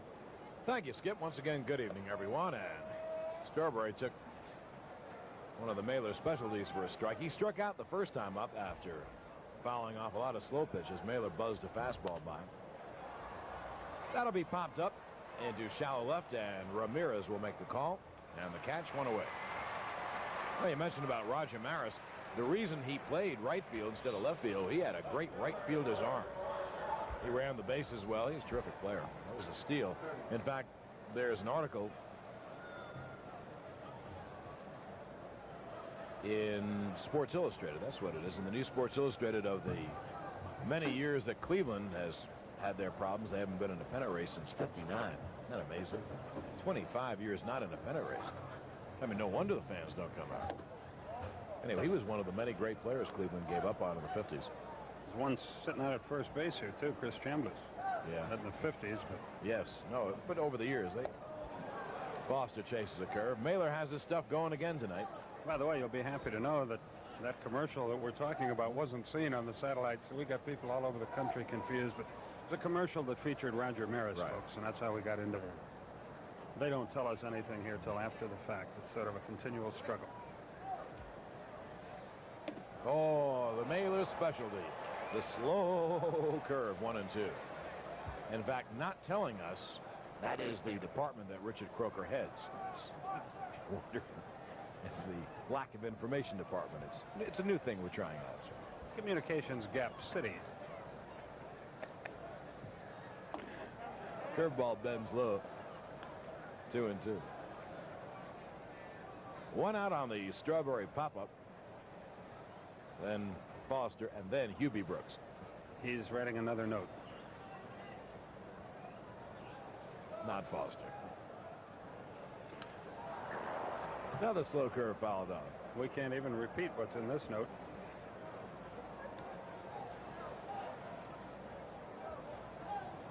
I'm aghast. I didn't know they used that kind of language at TBS. Not on the satellite. That just gets into Atlanta.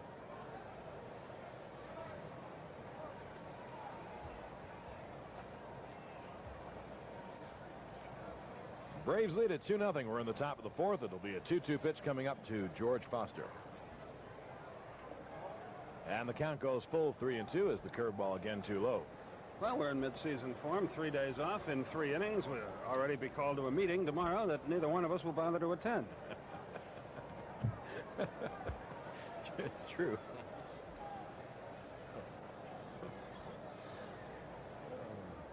I have an excuse. I was out by the pool for 3 days. 95 degrees. My brains normally are frazzled. They're really frazzled now. The 3-2 fastball is low. Foster walks. That's a second walk given up by Mailer. Mailer has excellent control, but he gets in trouble because he at times tries to make the perfect pitch. He will go through his whole repertoire: fastball, curveball, the very slow curve, which is his best pitch, knuckleball, and a straight change as well. But without question, Mailer has been the Braves' most consistent starter. He and Donnie Moore have been the most pleasant surprises for Joe Torre this year. Without them, Braves would not be in the pennant fight. Fastball is inside of Hubie Brooks, who singled his first time. It is 2-0 Braves on Ken Oberkfeld's 2-run home run in the 2nd inning. We're in the top of the 4th. That could be 2. And one of them. Good pivot. Double play. Great pivot by Glenn Hubbard. Oh, he had George Foster bearing in on him as the ground ball took a high hop to Ramirez. What a pivot by Hubbard. You got to stick your nose in it to make that kind of a pivot. Let's see. And the double play. There's the graphic story of the New York Mets.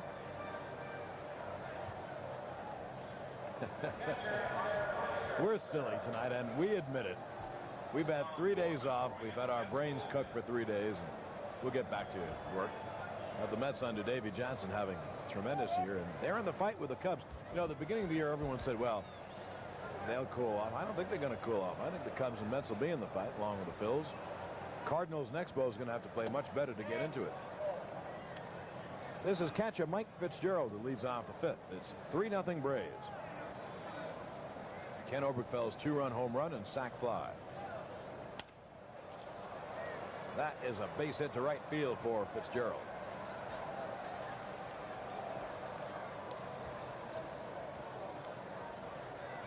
He leads off the fifth. Now the eighth hitter, Ron Gardenhire. Gardenhire now has a job with the Mets. He had played a little bit of second base. They usually sit Wally Backman out as a switch hitter against left-hand pitchers. That's when Gardenhire played second. But the Mets sent Jose Oquendo down. He wasn't hitting at all. He'll play every day at Tidewater. Now Gardenhire is the starting shortstop. And here's a base hit for Gardenhire. So bang, bang. The Mets have 2 runners on 2 base hits. And now we'll see if they send up Ron Darling. I think they are, and I'm sure Darling will be sent up to sacrifice. Now, the other guy they brought up, this kid Sid Fernandez out of Honolulu, who always wants us to remember him to his friends and family back there. In the International League, in 102 innings, he recorded 121 strikeouts, 58 walks. Boy, he is just an overpowering pitcher when he's in the groove. That's the guy the Dodgers gave up on. And we'll see how he pitches with the Mets. He's a left-hander, as Skip was saying. He obviously can really throw hard. First and second, no one out. Ron Darling will be sacrificing. And there it is. And they better hurry to get Darling. Oberkfeld to Glenn Hubbard. So the sack works. It goes 5-4. And the Mets now with a base hit and climb right back in the game.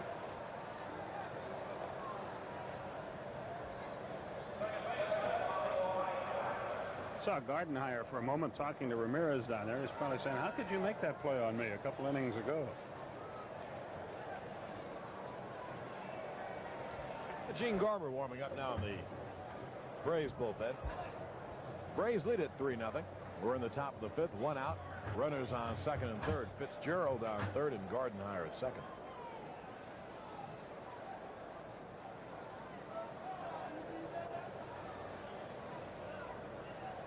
Wally Backman fouls the slow curve off. Backman doubled to left. And then he kind of served one down the right field line for a single. So he's 2 for 2.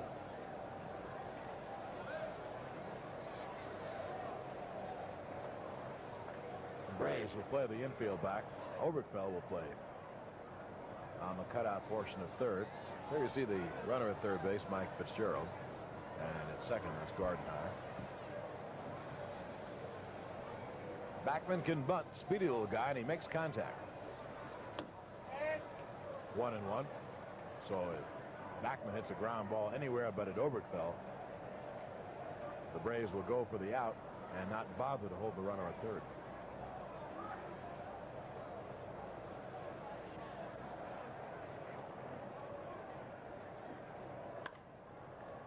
As to Oberkfeld, they have the guy trapped. Fitzgerald trapped off third. Fitzgerald, bad base running there. But he stayed in the rundown long enough for Backman to go all the way to second base. So now there are 2 out, second and third, and the Braves have to face tough Mookie Wilson. There's where he made his mistake when he took that initial step. After that, he did about all you could do. Now there are 2 runners cruising into third base. Bruce had a choice of throwing, but it was too late to do that. I don't know what Fitzgerald thought he was going to do there. You can't hide under that grass. But the runners did get into scoring position, so after the initial, perhaps, mistake, he did his job. The out goes 5-2. And Backman goes all the way to second base on the fielder's choice. Now here's a big moment in the game. 2 outs, top of the 5th. 3-0 Braves. And that's grounded foul on the slow curve.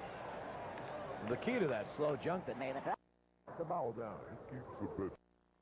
Anyone, including yourself, can swat at it and make contact and drive the ball somewhere. If he gets that big change curve low, he's in good shape.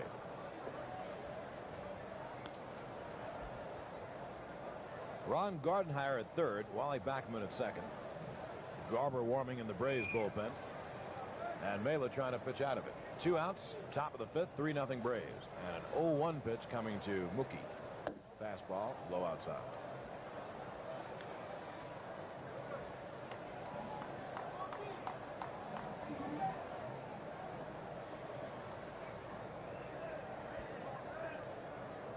Mookie is struck out and walked. 2-1. And Mailer is doing it again, fiddling around with Mookie Wilson. The guy up next is Keith Hernandez, who Mookie's a good hitter, but Keith Hernandez is one of the best hitters in baseball.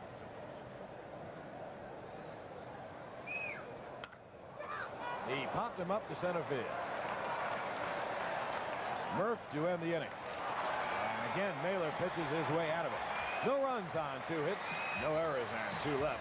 At the end of 4.5 innings of play, the Braves 3 and the Mets nothing. And as we go to the bottom half of the 5th inning, Pete Van Weren, Ernie Johnson joining you now on Braves TV. There you see how the runs have scored for Atlanta. It's been all Ken Oberkfell.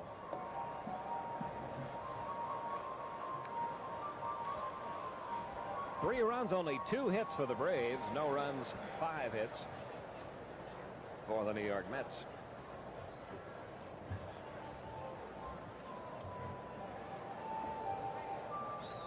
Pitcher Rick Mailer will lead off the bottom of the 5th.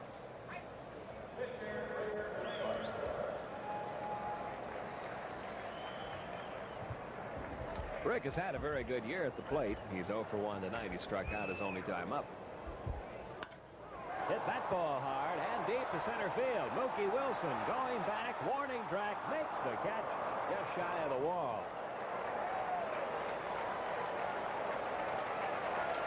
Mailer got some wood into that one.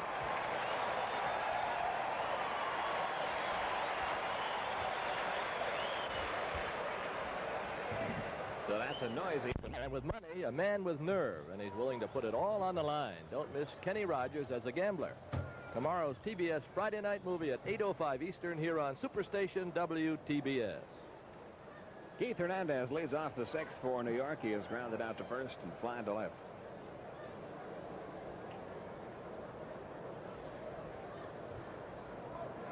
Braves on top 3-0. Mailer has scattered 5 hits.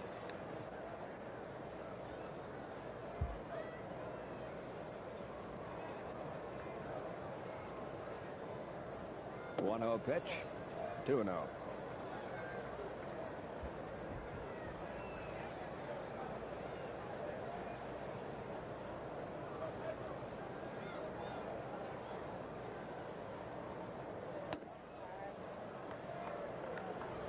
Mailer falling behind now. 3 balls, no strikes. That's how hot Hernandez was just before the All-Star break. He wasn't the only Met swinging a hot bat. Pitching has been their strong point all season, but about the last couple of weeks before the break, the Mets were also hitting the ball very well. And down to first with the walk goes Hernandez. That's the 3rd walk issued by Mailer.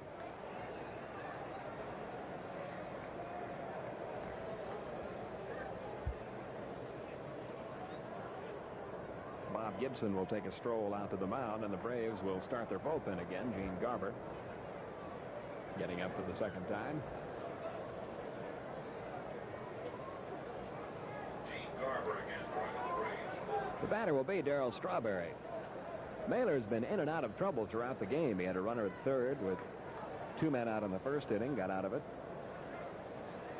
He had runners at 1st and 2nd in the 3rd with 2 men out, got out of it. He had runners at 2nd and 3rd with 1 man out in the 5th and got out of it. Rick Camp has now joined Gene Garber in the Atlanta bullpen. I was going to say Camp's the one with the beard, but that wouldn't have helped much, would it?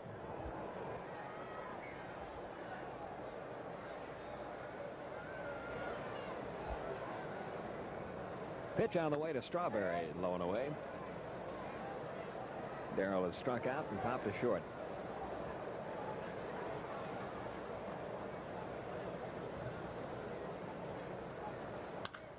That's pretty well hit center field. Murphy going back. He'll have to play it off the wall. And Strawberry winds up at second base with a double. Moving over to third, Keith Hernandez. Double number 17 of the year for Darrell Strawberry.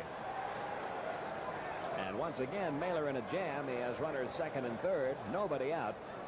And George Foster coming to the plate. That's 6 hits now for the Mets. You can see how strong Strawberry is. That ball was a line drive, and it hit the wall in center on the fly, and it says 402 there. He just got tremendous power, great leverage, well over 6 feet, and in fact, it hit about 3 feet from the top of the fence. So now the Mets posing another threat. George Foster is grounded out to short, and he's walked.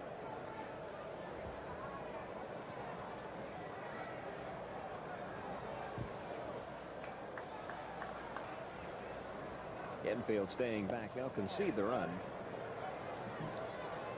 1 ball, no strikes.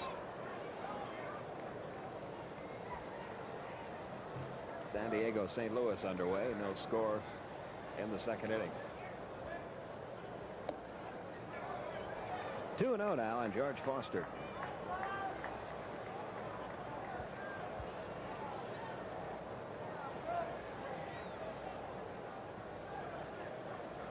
Keith Hernandez off third.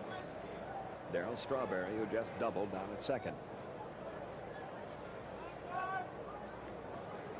And the 2-0. Strike at the knees, 2-1.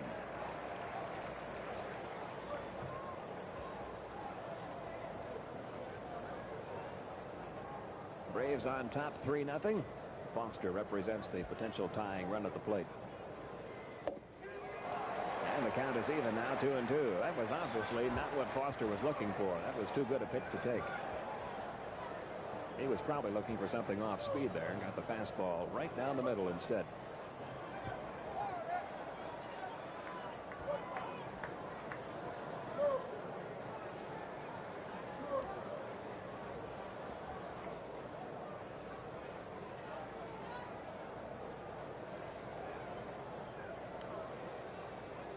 Here's the 2-2 pitch. Into shallow center field. That will fall for a base hit. 1 run is in. Strawberry will be held at third. Murphy getting the throw back to the infield. And the Mets are on the board. It's 3-1. Foster drives in his 40th run of the year. Didn't really hit that ball that well, but dropped it into center field for a run-scoring single. Now Hubie Brooks. That is 7 hits for the Mets.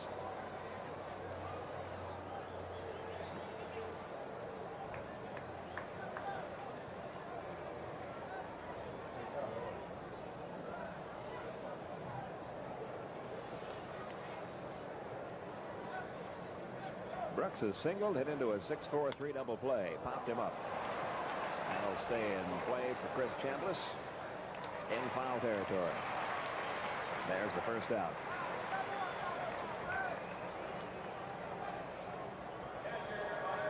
Now the catcher, Mike Fitzgerald.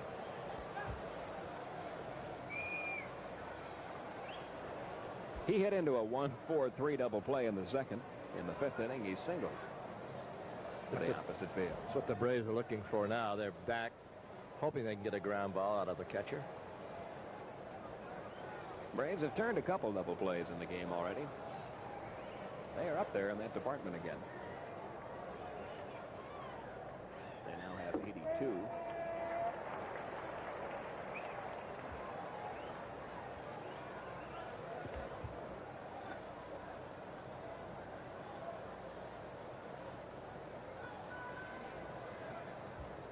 Here's the 0-1. 1-1.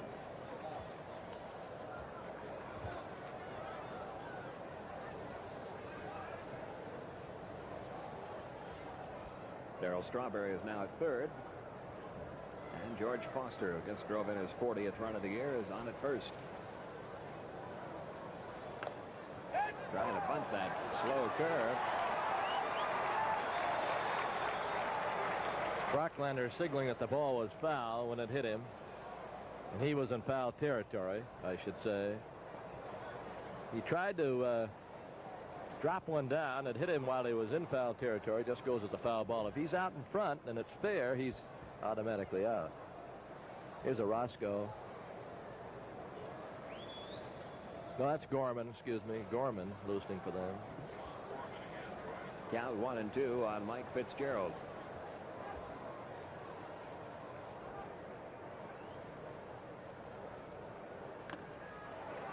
That one got Bruce Benedict. You almost feel he's going to get that slow curve after that fastball is fouled away. We'll see how Benedict makes his call. He caught that last one, that foul tip, not in the mitt. That is something you just have to put up with if you're a catcher. You're going to get tagged by a few of them. The 1-2, there's the slow curve, little fly ball down the right field line. It's foul. Not foul by much. That's almost the way Fitzgerald got his base hit in the 5th inning. It's kind of a soft fly ball to the shallow part of right field, but this one dropped foul.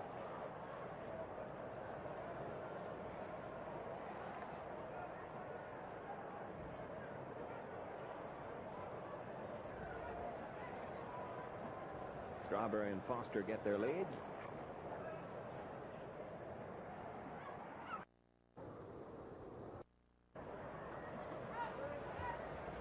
And we'll have another 1-2 pitch to Mike Fitzgerald. Struck him out with a breaking ball. Third strikeout for Rick Mailer, the first K since the 1st inning. And here it is. It's a slow breaking ball. It wasn't that lollipop curve that he throws up there. This had a little more steam to it, but in a great location. And Mailer, who's gotten in and out of trouble up until this point, still winning by 2 runs, has got another situation where he's got to get somebody out. It looks like it's going to be a pinch hitter. The scheduled hitter was Ron Gardenhire. But that is Danny Heap. So it'll be Danny Heap batting for Gardenhire here in the 6th with runners at 1st and 3rd. There you see the numbers on Heap. He's a good pinch hitter. His batting average as a pinch hitter even better than his overall average. He's 7 for 20 coming off the bench. That's a .350 pinch hit average.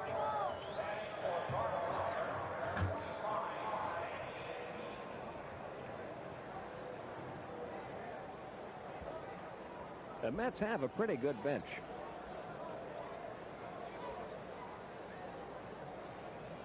They've got Staub along with Heap as lefties, and they're both good hitters. Runners remain 1st and 3rd, 2 outs now, and the pitch coming to Heap. In for a strike.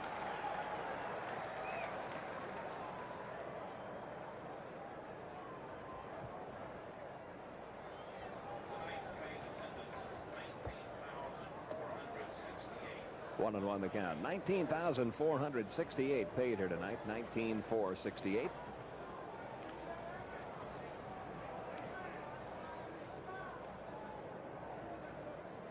And they've seen a pretty good battle between 2 contending ball clubs. 2 men out. You saw the runners at 1st and 3rd. And here's the 1-1 to Heap. Missed upstairs.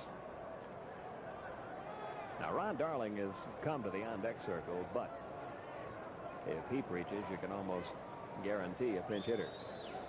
Rafael Santana, an infielder, was down loosening up in the Mets bullpen. He'll come in the game at shortstop. There's the 2-1 to Heap.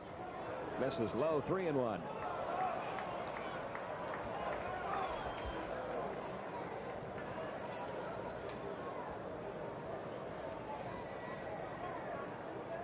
Gene Garber and Rick Camp in the Atlanta bullpen. Pete Falcone looking on along with Rube Walker.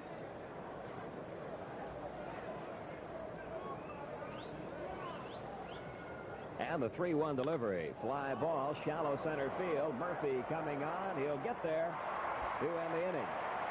So once again, Naylor in a heap of trouble got out of it in pretty good shape. The Mets do score a run on a couple of hits, but they leave runners at first and third. We go to the bottom half of the sixth. It's now Atlanta 3. The New York Mets 1. Mr. Turner looking on as we go to the top half of the seventh inning. And we have a pinch hitter for Ron Darling, Ron Hodges. Ron batting .164, no homers, 3 RBIs. Right-hander Brent Gaff continuing in the Mets bullpen. Pete Falcone up for Atlanta. Rick Mailer working with a 3-1 lead.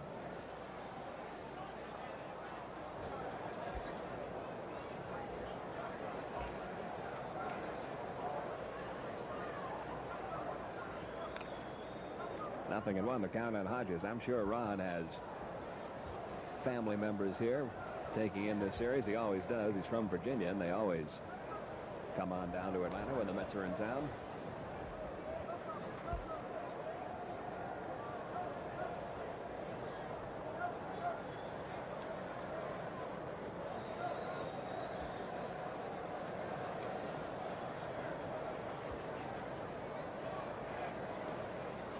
Here's the 0-1 from Rick Mailer. Curve is lifted high and deep to right field. Claudel looks up. This ball's gone. Ron Hodges delivers a pinch hit home run, his first home run of the year. And that is only the 19th homer of Ron Hodges' major league career. He's not known for his power, and he's just made it a 3-2 ball game.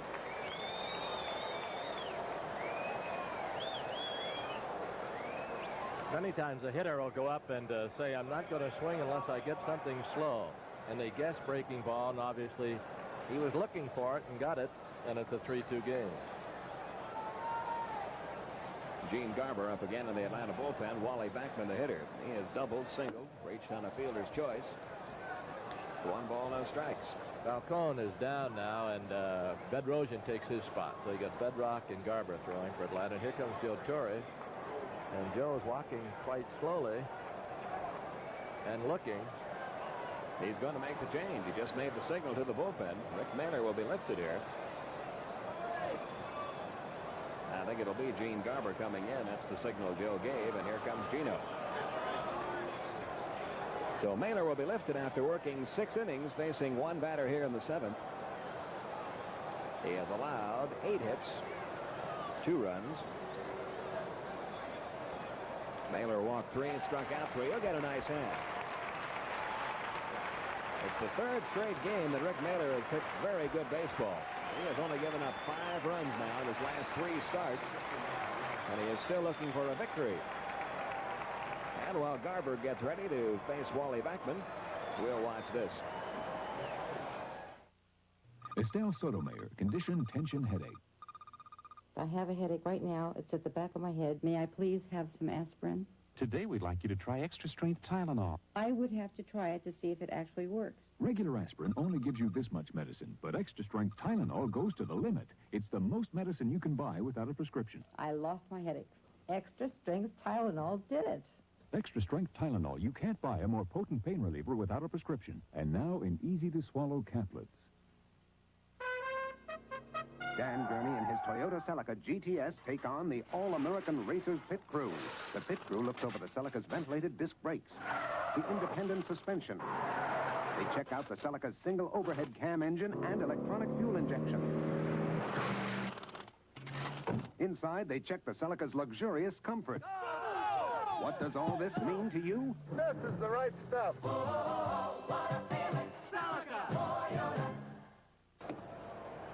Garber hoping for a much better second half. There you see his numbers for the first half of the year. He makes his 28th relief appearance of the season tonight.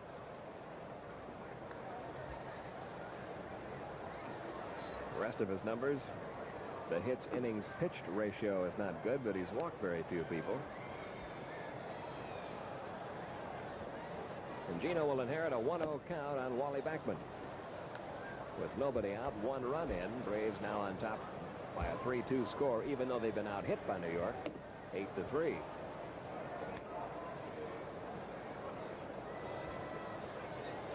This entire series should be a good one between two contending ball clubs, but I know one game a lot of fans looking forward to is the game on Sunday. That'll be the first time in this entire Braves-Mets series all year that the Braves will have a shot at Dwight Gooden, who's really the talk of baseball right now. 19 years old. He'll be the starting pitcher for New York here Sunday afternoon.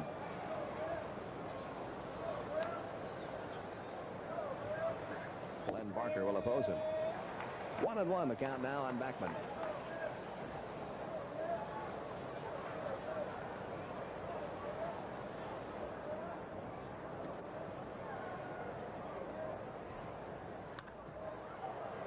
A ball and 2 strikes.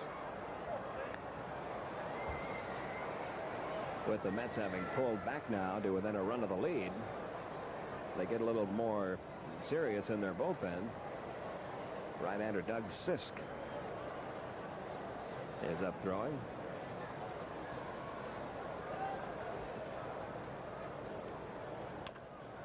Had him way out in front of that changeup. Hubbard will run it down. Underhand flip to Chambliss in time. 1 away.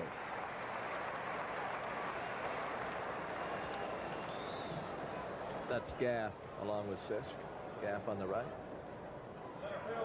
Gaff is used more by Davy Johnson as a long and middle man. Sisk is part of his ace combination in the bullpen. Sisk, the right-hander, and Orozco, the left-hander. Those two have been sensational.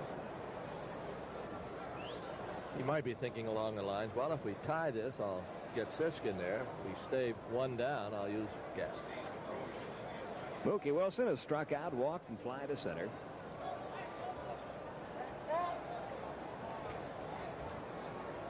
Gaff has pitched very well for the Mets, too. His earned run average right down around 2. Steve Bedrosian up now for Atlanta. Right back to Garber. 2 down. So Garber quickly disposing of Wally Backman and Mookie Wilson. That'll bring up Keith Hernandez. Nice play by Gino. He shows the batter his numbers and then stabs it. Takes his time and fires underhand. Here's Hernandez. Gene Garber is a very good fielding pitcher, and one reason may be you come out here any day of the week, whether you're at home or on the road, you come to the ballpark where the Braves are, and Gino's one of the first guys out in that field taking ground balls. It's short usually. Usually it's shortstop. And he'll stay out there.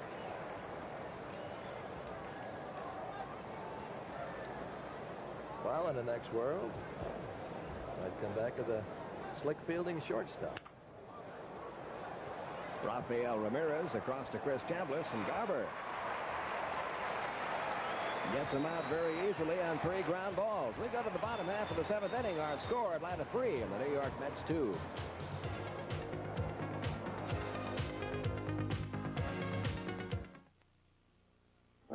Of these 3 leading eye drops, this one lacks a key ingredient to get rid of the red. And therein lies the rub. This one can get rid of the red, but it lacks a key ingredient for extra allergy relief. And therein lies the rub. But 2020 not only gets rid of the red, it's the only one guaranteed to give soothing relief from allergy.